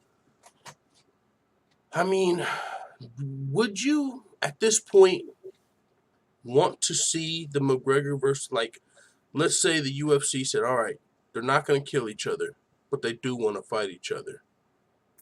Do you want to see the McGregor versus Khabib rematch right now? So if the choice is between that and like a legitimate lightweight fight, I'd much rather see someone. I mean, okay, so if my choice is that and like The let's winner of just the say- interim title fight?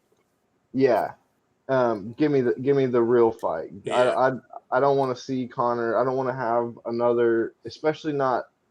I'm tired of these hype press conferences. I'm tired of all the gimmicks. I'm tired of all the hype and everything, and Mhm. and I just want to see him fight. And if he's gonna if he'll get in there and fight a couple of guys and do it all over again and kind of rebuild it, but I just don't see that happening. Okay, so I I say feel like- for McGregor specifically, I'm with you. I want to see Khabib fight the number one contender. So for McGregor, what do you want to see for him next? Would you rather see him wait for Khabib? Not necessarily wait, but what do you want? What fight do you think should be next for him? Would you rather see him fight and it wouldn't be a number one contender fight, like a Nate Diaz, or do you think he should fight Khabib at this point? Yeah, I mean, honestly, give him Nate Diaz. Let them do it once a year until they're in their 40s. Like, I'm fine with that. Just Once make every that 5 a years. yearly matchup. Like, they seem to both be pretty much just kind of made for that right now. Like, I mean, neither of them, in my opinion, are competing for championships at any weight anymore.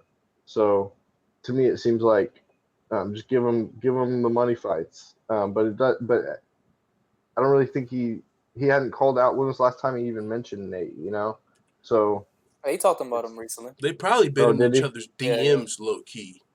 Like, yeah, Come Like- on, fool. Stop. no. Seriously, I'm like some sentimental. Like, I owe you a rematch.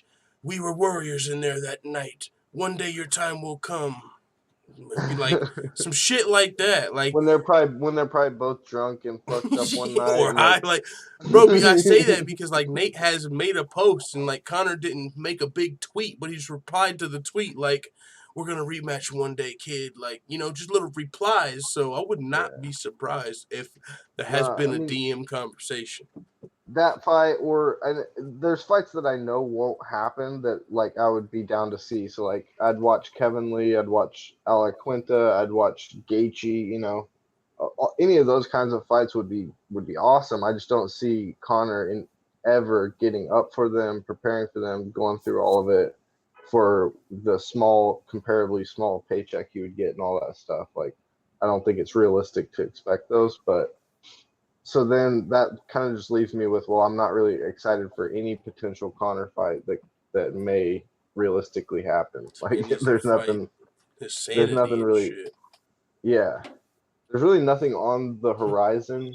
I mean, everybody knows this because he just pretended to retire, but there's nothing on the horizon for the guy that I can really say is like gonna happen. Like, I mean, I guess unless somehow this new publicity somehow gets the UFC going, but I think that's pretty unlikely. I feel like this is at the point where this is the bad press that's not gonna turn into good press. Now that I've been like watching NBA and other, like I don't even watch MLB, but low key, you guys don't. I've watched an MLB game, my first one in like the last 5 years. I say that because I've been listening to ESPN First Take, and I'm sure Skip Bayless, maybe Stephen A. Smith, if not. Well, Yeah. now they talk a little bit about MMA. Now that UFC is on ESPN, and I'm only setting that up to say this is something they'll be talking about tomorrow morning on the big shit. Oh like, yeah. like they're Fuck gonna be. yeah. This is big. Oh yeah, this is definitely the kind of story that'll be, self-destructive. I bet you that could that was a good word. Mhm. Like that's gonna come. This is self-destructive behavior right here, and this is almost sabotaging your chances of a rematch. Yeah. It's almost to that level. Yep. All right, well, man, it's a good time. It's like a family reunion right now, man. I gotta start doing this more often. I don't work the next couple of days, so we're gonna be back, and I've got all my shit taken care of, so it's gonna be a lot more consistent. But before we get out of here, I want to get you guys' closing thoughts, and I'll start with you, Infamous MMA. What are your closing thoughts on anything going on in MMA? UFC 236 is not this weekend, but we do have bare knuckle fighting, and we got Artem Lobov versus Jason Knight, and Jason Knight, the Kid, Mississippi Mean, Hick Diaz, Jason Bite. I can keep going. That is, I cannot wait to see some Jason Knight. Yeah, that's. Oh, I wish he didn't lose so many fights in the UFC. He is such a fucking character. Yeah. And what if he didn't have to fucking lose, man? If you watch his fight with Makwan Amirkhani, he rocked the Kid and put him in a fucking rubber guard for 3 rounds. Bro, he was winning and rubber guarded himself out of the fight. Damn it! All right, go ahead. It's cool to see Jason Knight back and Artem back, like guys that are popular, but now they got to fight in another organization because they're not good enough to compete in the UFC. Ooh, I hate the way you say that. I think Jason Knight's good enough. Damn it! Go ahead. Look, I mean, the record speaks for itself for both of them. Damn it! Especially Artem. Yeah. As far as closing thoughts, MMA's been good lately. That Ben Askren and Jorge Masvidal fight, that's tough. Well, I'm glad you said that's tough. I thought you were about to rave about it. I was about to get pissed off. Dude, my boy Masvidal, man. I don't know how he's gonna win that fight, but I hope he finds a way. My Cuban brother, I hope he finds a way. Man. That's so tough, dude. Askren is a monster when it comes to wrestling, dude. And he hits you with some shit like he's not even normal type wrestling. It's some fucking funky, and that's why they call him Funk. He hits you with that funky wrestling, dude. Crazy. Like Masvidal's probably a better MMA fighter, but it's just a terrible matchup. Dude, like I could see Masvidal hitting him with the 5-piece, but Masvidal is not the one punch. If you don't knock him out, then welcome to Funky Town. He has to come up with a very genius game plan to beat him because he has skills. He just has to know where to put them to beat this guy Askren. Like I feel like I always feel like elbows in the clinch for wrestlers is always a good start. I feel like that's always a good. We've seen DJ rip up Cejudo in the clinch when they did fight the first time. We've seen Tony Ferguson and others rip up, from the bottom with their elbows. Like even if you get taken down, elbows is always a good thing to use against wrestlers, especially because they always want to be close range, and you don't have to have a lot of power to be effective with elbows. And Masvidal has he has an elbow finish over Cesar for whatever his name is. He was one like Vitor Belfort's protege.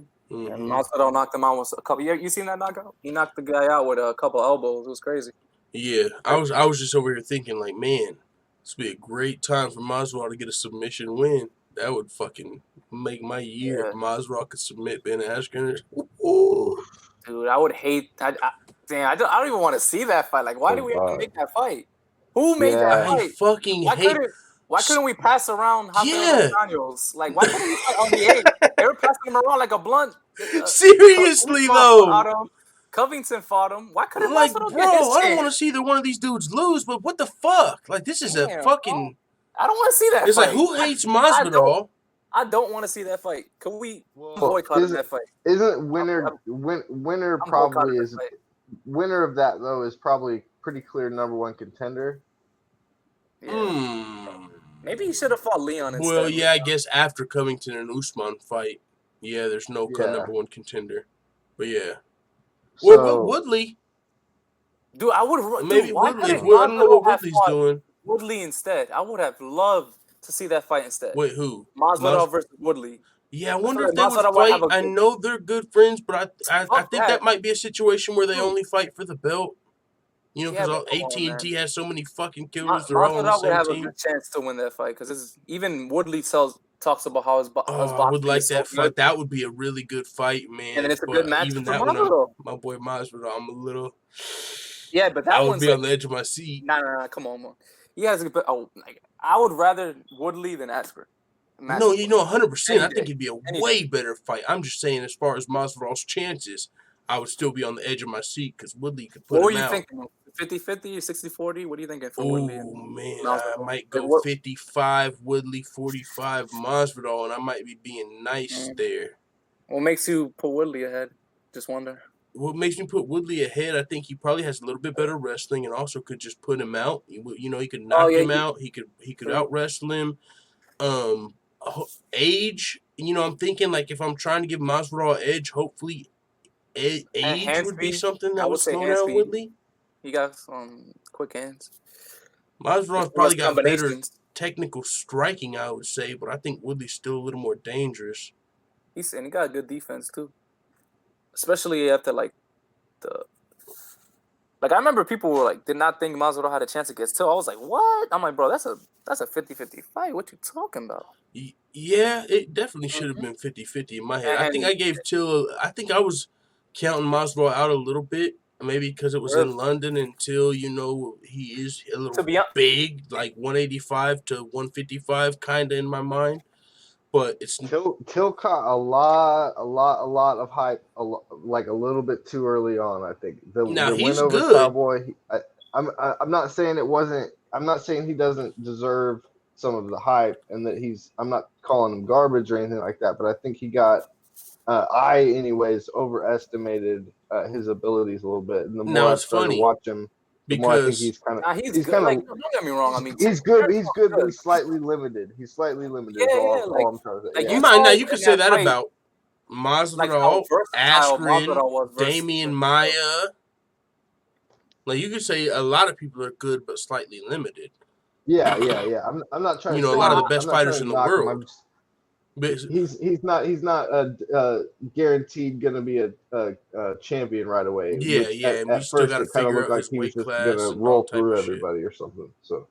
Yeah, I agree with you, but what I found interesting though when you said that, like you mentioned the Cowboy win, it's like so we either gave him too much credit off of the Cowboy win, or Alex Hernandez, to Infamous's point earlier, Cowboy is just really good. So what I'm trying to say is Cowboy bad, you're saying, on the Darren Till loss? Like, it's just Cowboy.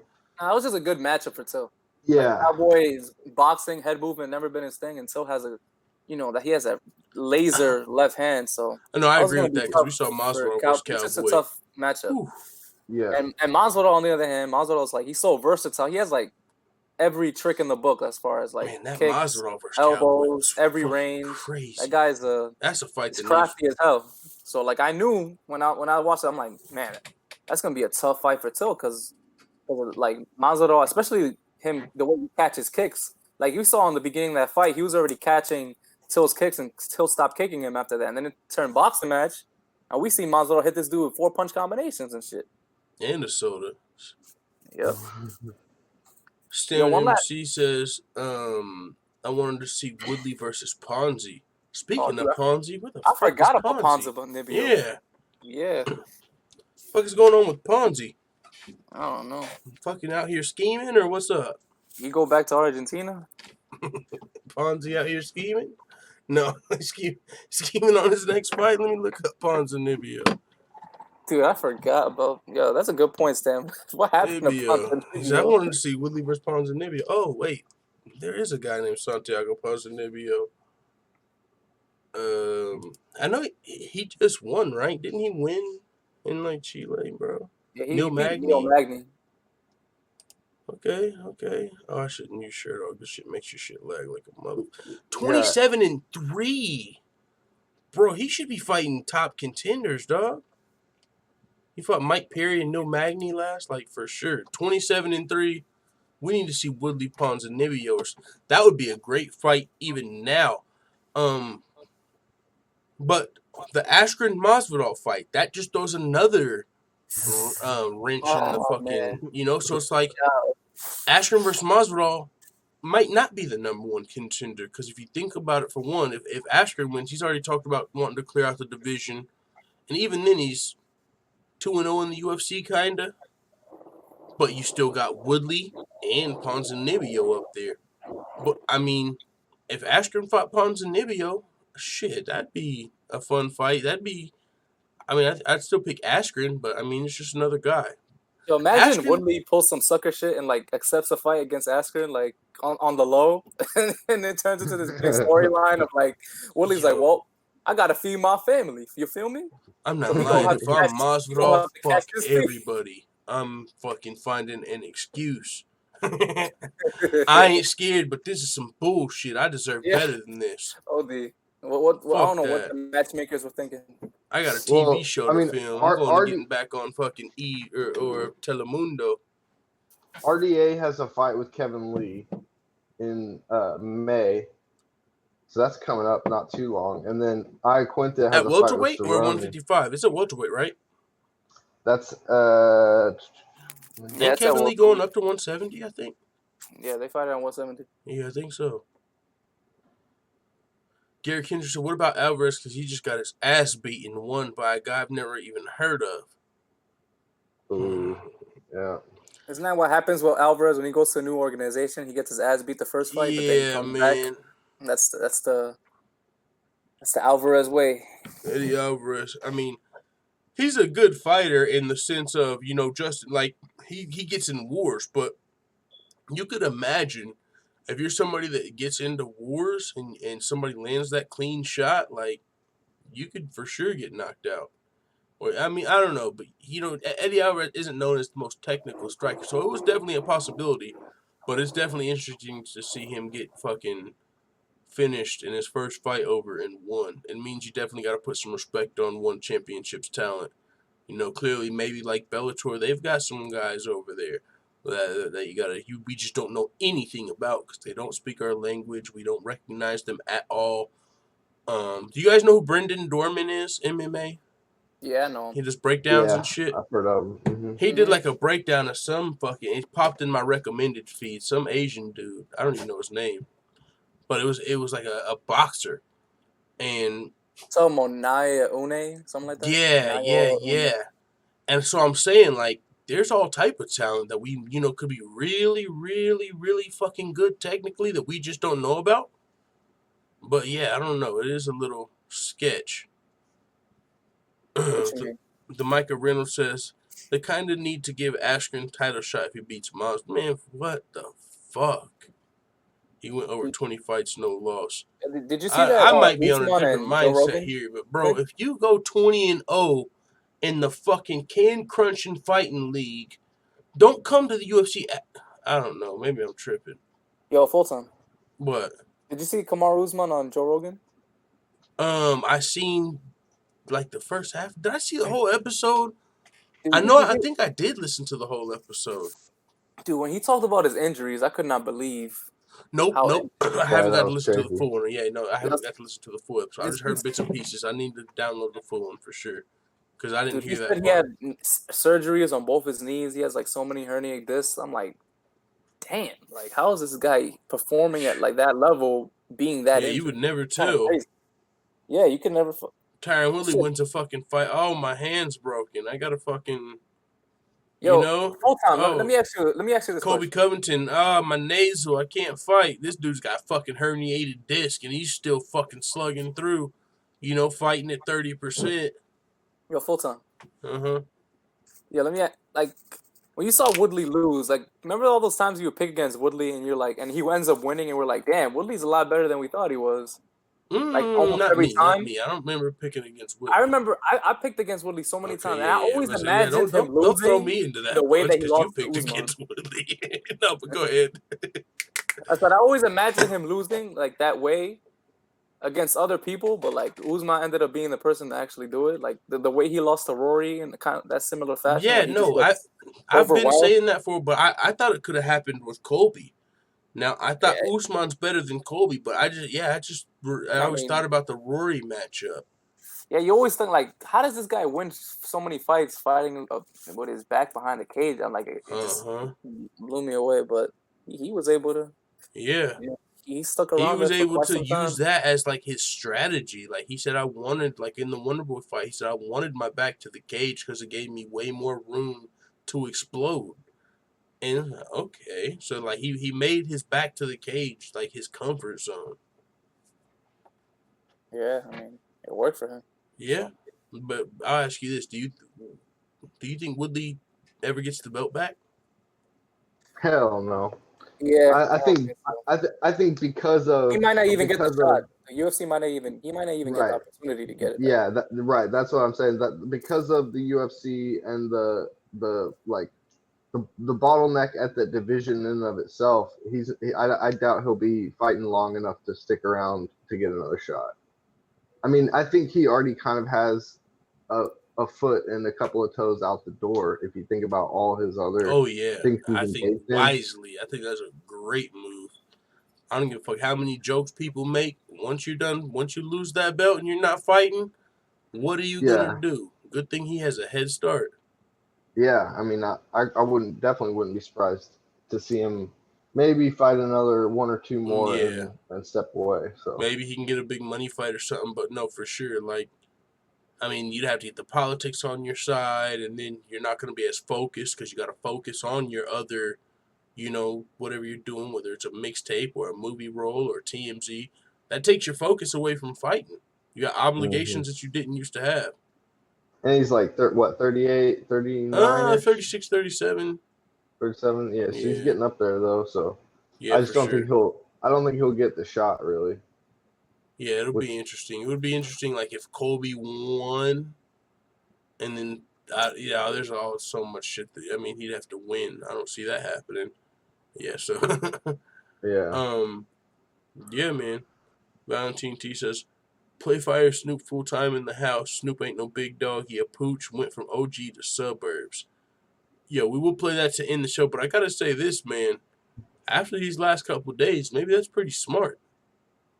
You know what I'm saying? Like Nipsey Hussle getting shot and killed. Maybe, if he would have went to the suburbs, he'd still be here.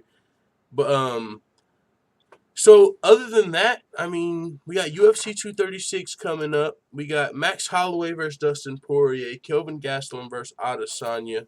I do want to hear you guys' thoughts on this too before we get out of here. I'll start with you, given SureName. What are your thoughts on Max Holloway, Dustin Poirier? Oh man, And I oh think shit, I don't even want to get I into the think Tony Ferguson. I think we are lucky to have this fight, and I think it'll be really interesting to see. Max likes to play a little bit with. He likes to let people hit him. I think a little bit, or maybe not let him, but But he, no, yeah, he'll get he does he'll get in get there and have some fun he'll and get play sometime he'll, when he gets comfortable. You got to be careful. yeah, he'll get touched a little bit, and I think one thing we've always seen is he's got a great chin on him. But so I'm curious to see if Poirier brings any additional power at the weight and things like that, and if that can maybe change things up. Because I always get a little bit worried when a fighter tends to get rocked early in a fight, but then overcome it and like come back. Because I feel like eventually that luck's gonna wear out, and sometimes I feel like that with Holloway. I feel like several times in fights he gets hurt a little bit early, but it can always usually weather it and stuff like that. So I'm definitely interested, but I guess I would lean towards Holloway. I'm interested to see how Dustin can do, but I'll lean towards Holloway until I see something that shows me he's not one of the goats. I gotta pretty much lean on his skill set. This man So. broke the Drake curse. Yeah, Bro, yeah, that is no. I think I'm exactly where you are. I think we're on the same page there.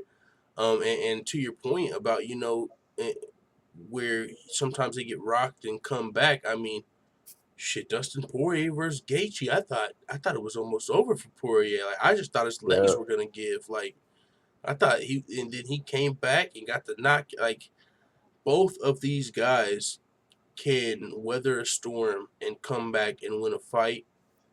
And But that's what's crazy too is I feel like I don't really see Holloway finishing Poirier, but I could see Poirier knocking out Holloway, and so Now, I feel like definitely could see Holloway finishing Poirier just because I could damn near see fucking Holloway finishing anybody. But I do hear what you're saying. Yeah, I guess I just mean like not with a KO. He could definitely like with the Like a overwhelming TKO, a yeah. TKO for sure. Yeah, but so yeah, I don't know.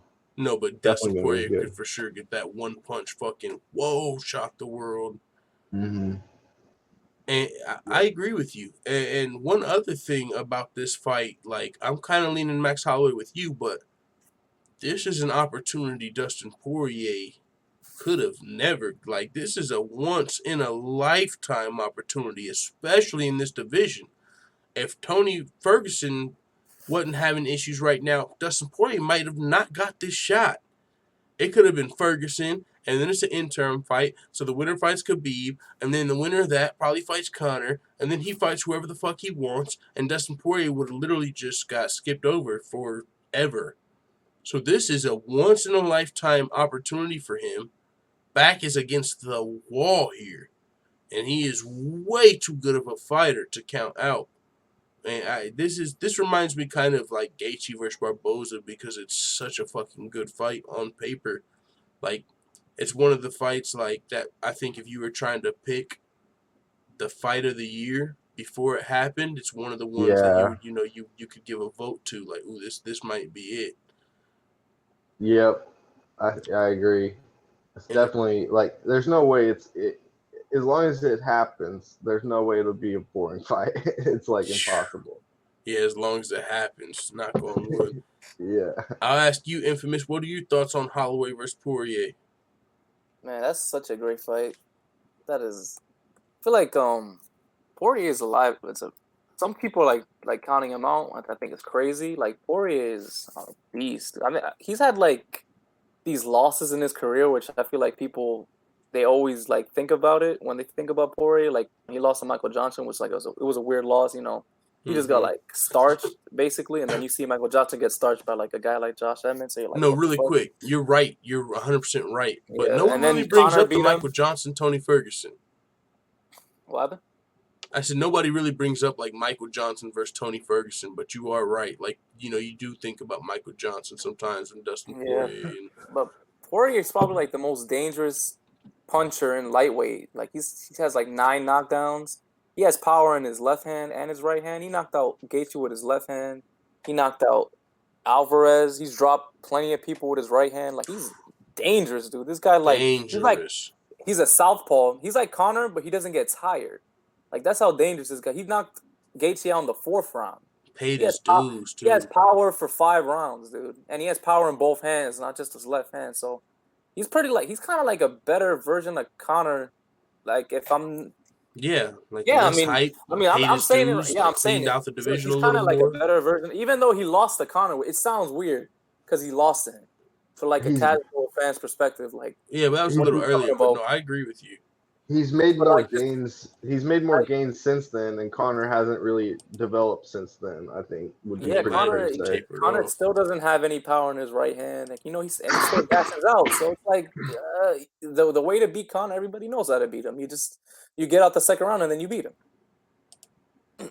Yeah, but the thing about this fight is like you guys haven't mentioned is like the fact that Holloway's moving up a weight class, and we see like. When people move up, like magic be happening, dude. Cormier, GSP, there's plenty of other freaking Anthony Pettis versus dude. That shit. I hear what you're saying, but we do gotta pump the brakes a little. Like GSP, I don't know about how magical that was. My fault. The GSP, yeah, fuck that. But like some dudes do move up and look great. Anthony Pettis, Anthony Smith, Thiago Santos has been doing it. Yeah, there's so many. Robert Whitaker. So many examples. But now, to be fair, if you fucking move up a weight class and fight the Ben Askren of like Gastelum, Weidman, like that can happen too. Yeah. Yeah. So I think like the fact that Max is a big dude, I feel like there's just there's this confidence a fighter has when they don't have to make the weight they used to have to make, and then they get to come in bigger, fuller. Better Max. That's scary. Like, and I think in the Ortega fight, I saw Max's body. I'm like, man, he does not look good. But he still performed good, but I've seen him look way better than that. as far as like the shape he was in, I'm like, you could tell he was another tough weight cut. So, like, I have like one more point about this fight, and then we could probably wrap up the show. I was gonna say, yeah, we can wrap it As up with far Gastelum as far Adesanya. as Go like ahead. Max, because he has been getting hit more in his in later fights, like, and I feel like that is right. Like he's been staying in the pocket more, trying to like fight on the inside more. But he can't fight defensive when he wants to, because he used to fight that way. Like he fought Jeremy Stevens like that, and then he won fairly easily, like just outboxing him. But then, if you guys remember, Dana White like bashed Max Holloway for that performance against I Jeremy don't remember that. Yeah, Refresh it my was. memory. You could easily search that up, but I mean, he I'll called look for it a up. I don't title know if shot I can after play that it on fight. here without getting a copyright strike, but I'll Yeah, look it up afterward. But what did he say? What happened? so you can rewatch the fight too if you want. Like I could even set like I'll text you some other shit on Twitter because I can get like UFC the app for free. So I'll let you know how to do that. But yeah, so he beats Jeremy Stevens like fairly easily, like using movement, using his legs, like a jab and all that, like looking really good to a guy like that actually knows about MMA. And then he called for a title shot after that. I think Conor was still the champion. And then Dana afterwards was like, "You really think you're gonna get a title shot after that performance? Man, you better run that back. You better take that back. That shit was terrible. He didn't get a finish. Like he talked all this shit, and then To me, after that's a that big fight, part of politics. Like Dana's like, yeah, like OD politics. that's And then gonna get the yeah, bro. It's politics. You know, you don't want Max Holloway to get the title shot, so you got to say something about the performance, or Dana White's good at playing politics. He ain't stupid. So I wonder what game plan Max is gonna use for this fight. Like I'm curious about that because Dustin is. I'm telling you, like people sleep on this. He's dangerous. Max Holloway, man, this is my thing. We know he's one of the best fighters in the world, and striking is his specialty, right?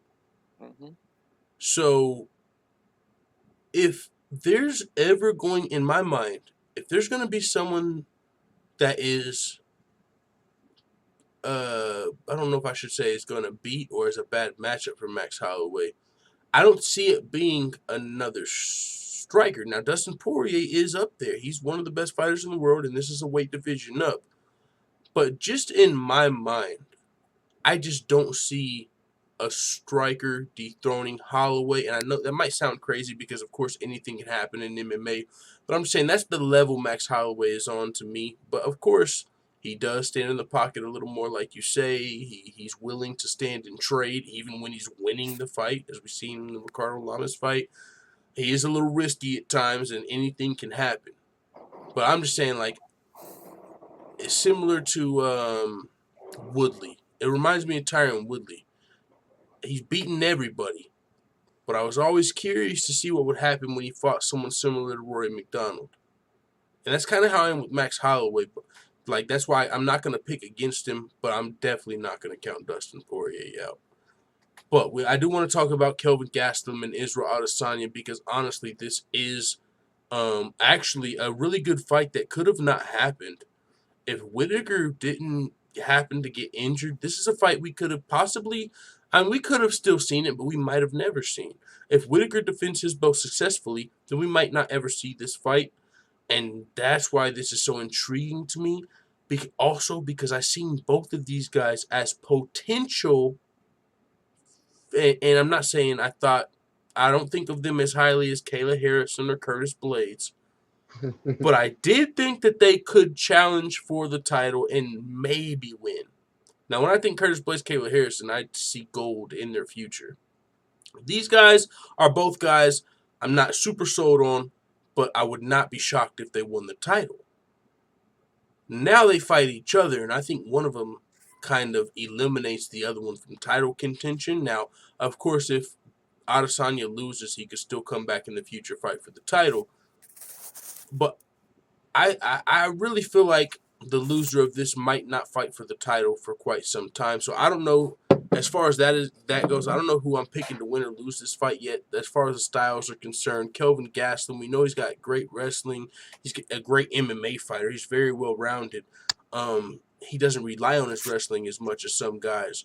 Adesanya, great takedown defense. If I got to tell you guys where I'm leaning, just because I know how good Adesanya's takedown defense is, I think Adesanya cleans up Kelvin Gastelum, guys. I got to be honest. But I'll ask you first, Infamous. What are your thoughts on Gastelum versus Adesanya? Man, I'm thinking the same way you're thinking, man. I think Adesanya cleans him up. And honestly, the fight that makes me believe that so hard is like, so Gastelum fought Neil Magny. Neil Magny, a tall guy, 6'4", not near the same type of striker that Adesanya is, and Gastelum lost that fight, and he lost the fight. I mean, and Magny gets criticized for not being able to use his reach very well, but sometimes he does it really good, other times he doesn't. Like, you don't really have to worry about Adesanya. Adesanya, like, a very decorated kickboxer, knows what he's doing, knows how to use his range. Like, that's not a question. Like, we know he's gonna be doing whatever the hell he wants to do when it comes to stand-up. So I wonder what Gastelum's game plan would be going into this fight. I mean, the obvious thing would be to try to take him down, but then Gastelum's not really known for his wrestling. He's kind of known for, setting up that 1-2 he has, landing his left hand and using his kind of like that in and out movement he like doing. I don't see how he could do it, man. I mean, even if he was a better like Justin Gaethje, like, we don't see him using this wrestling, but he was. And the funny thing about that, the Neil Magny fight was also 5 rounds. Yeah, and like he was doing, I think he was doing worse as the fight, like, because I think he won the 3-round fight, and then Magny came back in the 4th and 5th round. Yeah, so I'm like, dude, if you lost to Neil Magny standing up, how the fuck are you gonna beat Israel Adesanya standing up? And then even if you do decide to try and take advantage of his weakness, if you think his ground game is his weakness, man, I don't think people. I think people might be asleep on Adesanya's takedown defense. Like, is he gonna submit a guy? Maybe not, but he's got really good takedown defense, and not even like it's really good. Like, it's way better than you would imagine for someone you look at as a striker, or he has like a kickboxing background or whatever. His takedown defense is up there. Mm-hmm.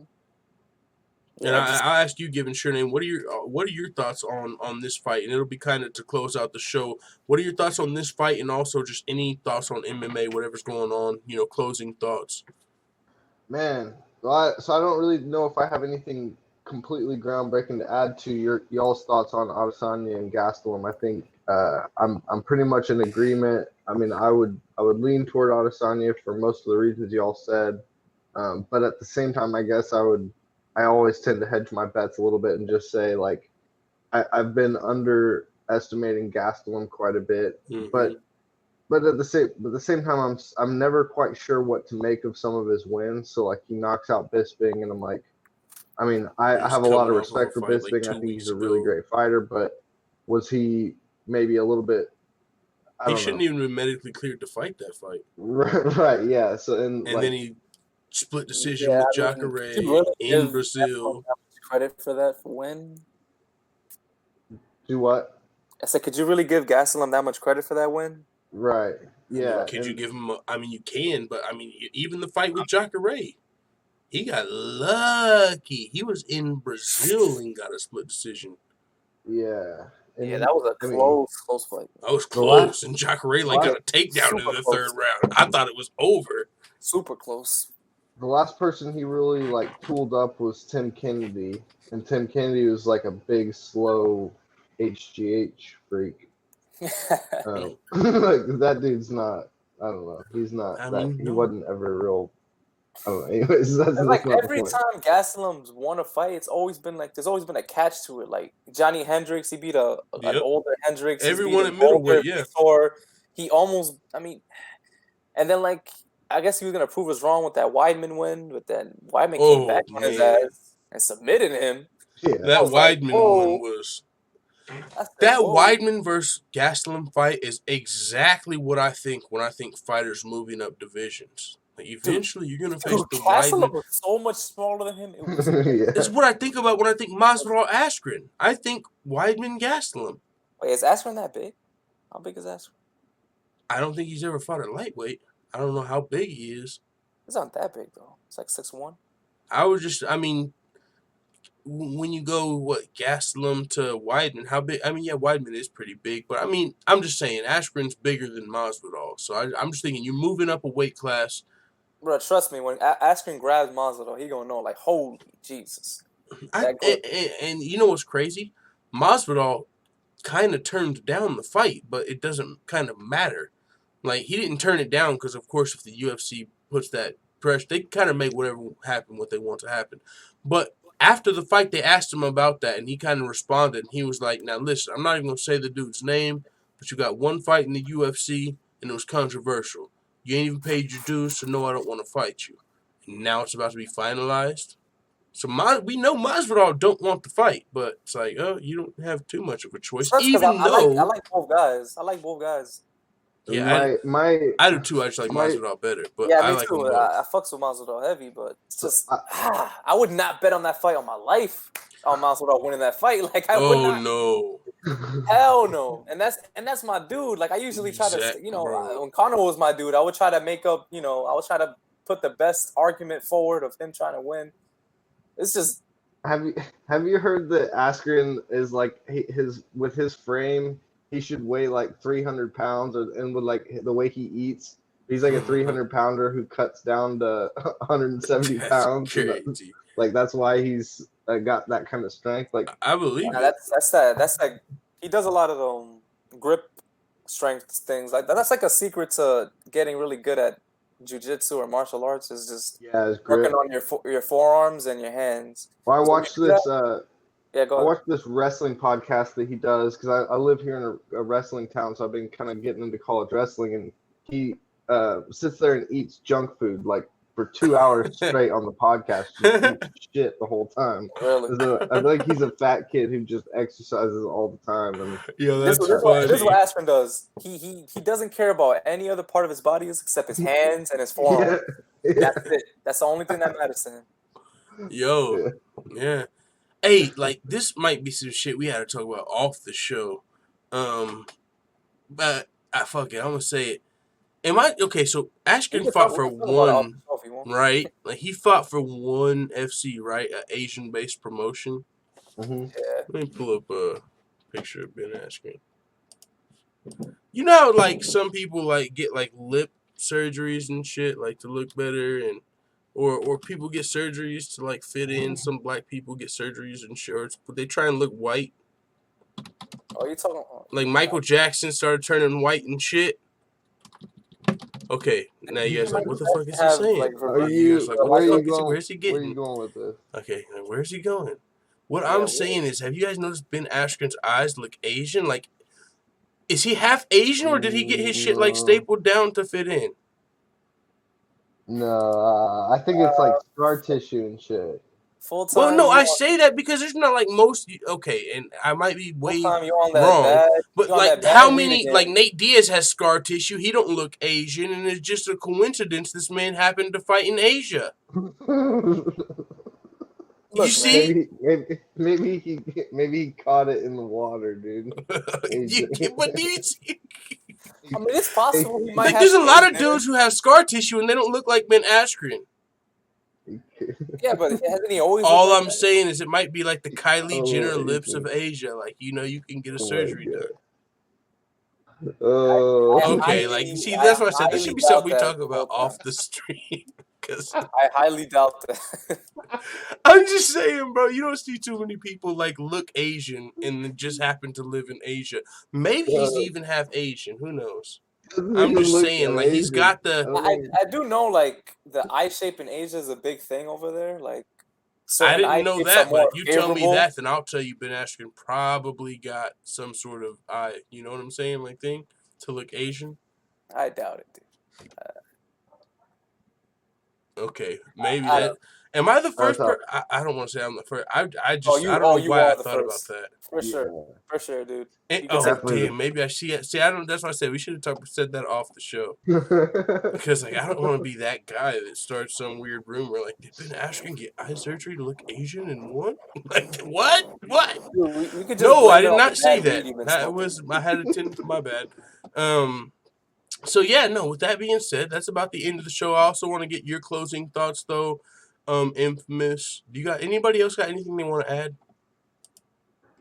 I'm I gonna think I upload this said to it the all, main man. channel. It's cool. Probably It's cool to tomorrow. talk to you guys again, man. It's been a while. So. Yeah, Yeah, it's for sure. fucking been Do it great. again. It's like a family reunion in here. We're missing a few Yo, people. Fulltime, But why you not as active on the Twitter chat? the Twitter chat, I'll tell you exactly why. I Yeah, just like, got my phone turned on. Like, I haven't had a cell phone activated for like the last year. It was so long I lost my phone number. You know, after you go so long not paying the bill, you lose your number. Lost my number. Once I won that $1,000 on the NBA fantasy basketball, I paid my tags, got them legal, and I also paid my phone bill. So now I got a phone, so I don't have a Twitter app yet. But the only time I get on Twitter is when I'm at work, like on a computer, when I'm done working. I'm like, oh shit, what's people talking about? But when I'm at home, I'm never on Twitter, or so I'm rarely on Twitter. There's only rare I times I'm got on you. Twitter. So it's like when I'm on, I read everything and I get caught up and I start typing and then I'm gone for like 5 hours. Gotcha. But yeah, I need to be more active on YouTube and shit too. It's just I've been taking care of a lot of shit. Now it should be a lot better, but honestly, you know, we're on our second channel. We can't live stream on the main channel, and we don't get it's just YouTube. It's not even about anything about the money or anything like that, because I didn't make that much anyway. But it's just like the time and effort. It's like the reach even. It's got you know, we used to fucking like people. It feels like a shadow ban, but it's really just it's literally happening to every single channel, if independent channel or not. It's just harder to, you know, catch the algorithm, get on the main page. So pretty much it's hard to grow your channel, and so it takes a lot of the motivation and shit away, as far as, you know, needing to make shit happen. So I have to work a lot more in real life, you know, and shit, because YouTube used to be kind of like Real a life. part-time job. Now it's like a hobby that takes away it almost takes away, because it takes a lot of time and shit. But it's still, I still really enjoy it, which is why I still do it. I enjoy talking with you guys. I enjoy talking about MMA. I enjoy MMA. But, you know, as far as the whole YouTube part of it, that part's shitty. You know, it's kind of like being in the UFC. Like, they like fighting, but they know they're getting fucked over. It's like, I feel like I like, you know, being on YouTube, but I know I'm getting royally fucked over. Like, on the advertisements, everything. Like, they're just fucking people over right now, left and right. So it's like, what do? Do you just keep fighting? Like, if you're a fighter, like, you just keep fighting, and, like, you know, they probably should have a union, but there ain't shit you can do about it. It's like, the shit that's going on YouTube right now is really wrong, but there's not shit you can do about it. And so it's just like, you know, it is what it is. But yeah, so with that being said, I'm going to upload this to the main channel tomorrow. There's no there's no UFC fights this weekend, but we're definitely watching fucking Artem Lobov versus Jason Knight, Jason Bite, Mississippi Mean, the Kid. I cannot wait. Oh, and he's going to be trash talking during the fight. Bring your ass over here. Connor ain't here to save you tonight, boy. Bring your ass on. Bust your fucking jaw. Come on, Artem boy. better win, bro. Oh, I can't Artem better wait. win that fight so you That's can my set up dude. that fight with Paulie. Can't be fighting Paulie off a damn loss. The GOAT. Oh, bro, I think he's going to lose, and I only think You think he's gonna lose? No, the only reason... I'm talking about Jason Knight. Yeah. Oh, you think Jason Knight's gonna lose? Yeah, I think Jason Knight's going to lose in the bare-knuckle boxing match. I think he's probably even a better fighter.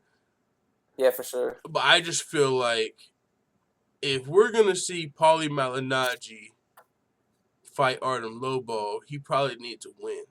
And Bro, you know the bare knuckle FC judges is not giving Jason Knight that fight. Exactly. Exactly. They do So not what have I'm the saying, same Jason Knight sanctions has that to get other a knockout if organization he's got, going to bro. win that fight. They is not giving Jason Knight that, even if he does win. Bro, there's no way. They will lose their fucking job. If you gave Jason Knight that decision, you're costing that organization a lot of money. You know how many people want to see this fucking Paulie Artem fight? Yeah, I want to see that. That's like fucking raising McGregor's hand in the Diaz rematch. Like, no, we need a trilogy, dumbass. Okay, we're getting too deep. No, Yeah, Nate wasn't even mad. I'm 'Cause he just was like, yo, joking, let's just do it again. joking. But yeah, man, it's been good talking to you guys. We'll do it again. I mean, we're gonna be live this weekend. I'm gonna do something tomorrow. I mean, I'm not doing like every news up. Oh my God, Connor said this. Khabib responded. I'm not doing that, but we'll still be live. So, with that being said, thank you guys for coming on the show. Thank you guys for coming through, listening, live chat, everybody. If you're listening on replay, make sure you subscribe to this channel, the main channel, sportsbooth.tv. Catch us when we're live. Catch us on the replay. We appreciate you coming through. Thank you guys for being on the panel and listening. Adios. It is what it is. Let the full-time family know what you think in the comments. I'm out. Peace. Peace.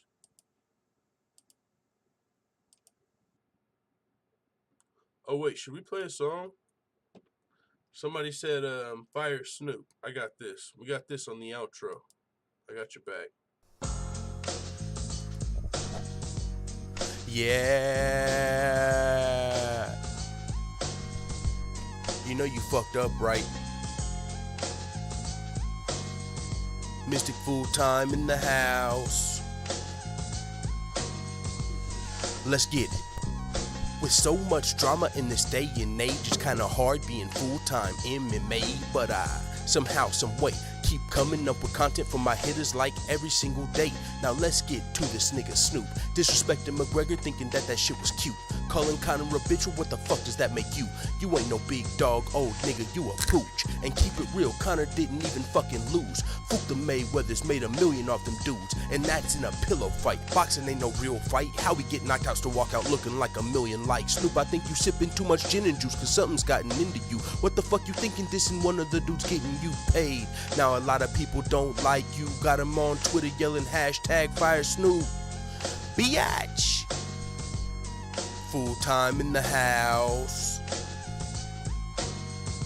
Mystic Full-Time in the house. Hold up, we ain't fucking done. Cause Snoop came back screaming fuck Donald Trump while watching Woodley beat on Till. Look, brother, you need to chill. Darren ain't American, you must be off the weed and pills, the speed and seals. Cup filled with lean in the vodka. Snoop Doggy Dogg seems to be off his rocker. You don't really want any beef, this ain't boxing. This is MMA, will bring the knees up to your face or take you down and beat you on the ground. Khabib, when I speak to you between every pound, you'll be bleeding, I'll leave your ass up, face down, pause, walking around with no teeth, making not a sound. Super pause.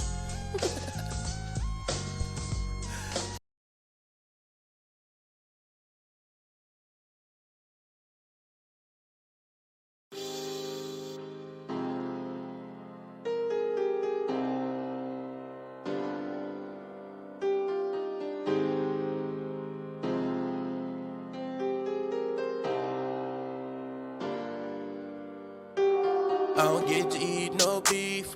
All I get to eat is chicken. When I'm all alone and I'm cutting weight, I tend to get in my feelings. And all I want is that cow. Don't pass me no chicken. I'm gonna cut all of my weight away, then fuck all this nutrition. Everybody acting suspicious. Might probably say that I'm tripping, cause I just ate a whole plate of ribs and I'm fighting in a few minutes. But I got tired of all that rice, got tired of all that spinach, got tired of all them vegetables. Cause every time I wake up in the morning, I got burgers on my mind. Lettuce, pickles, ketchup, and tomatoes all on mine. And all these pussy niggas hating, but they really want my fries. But I can't let them do it. I got burgers on my mind, bitch, I got burgers on my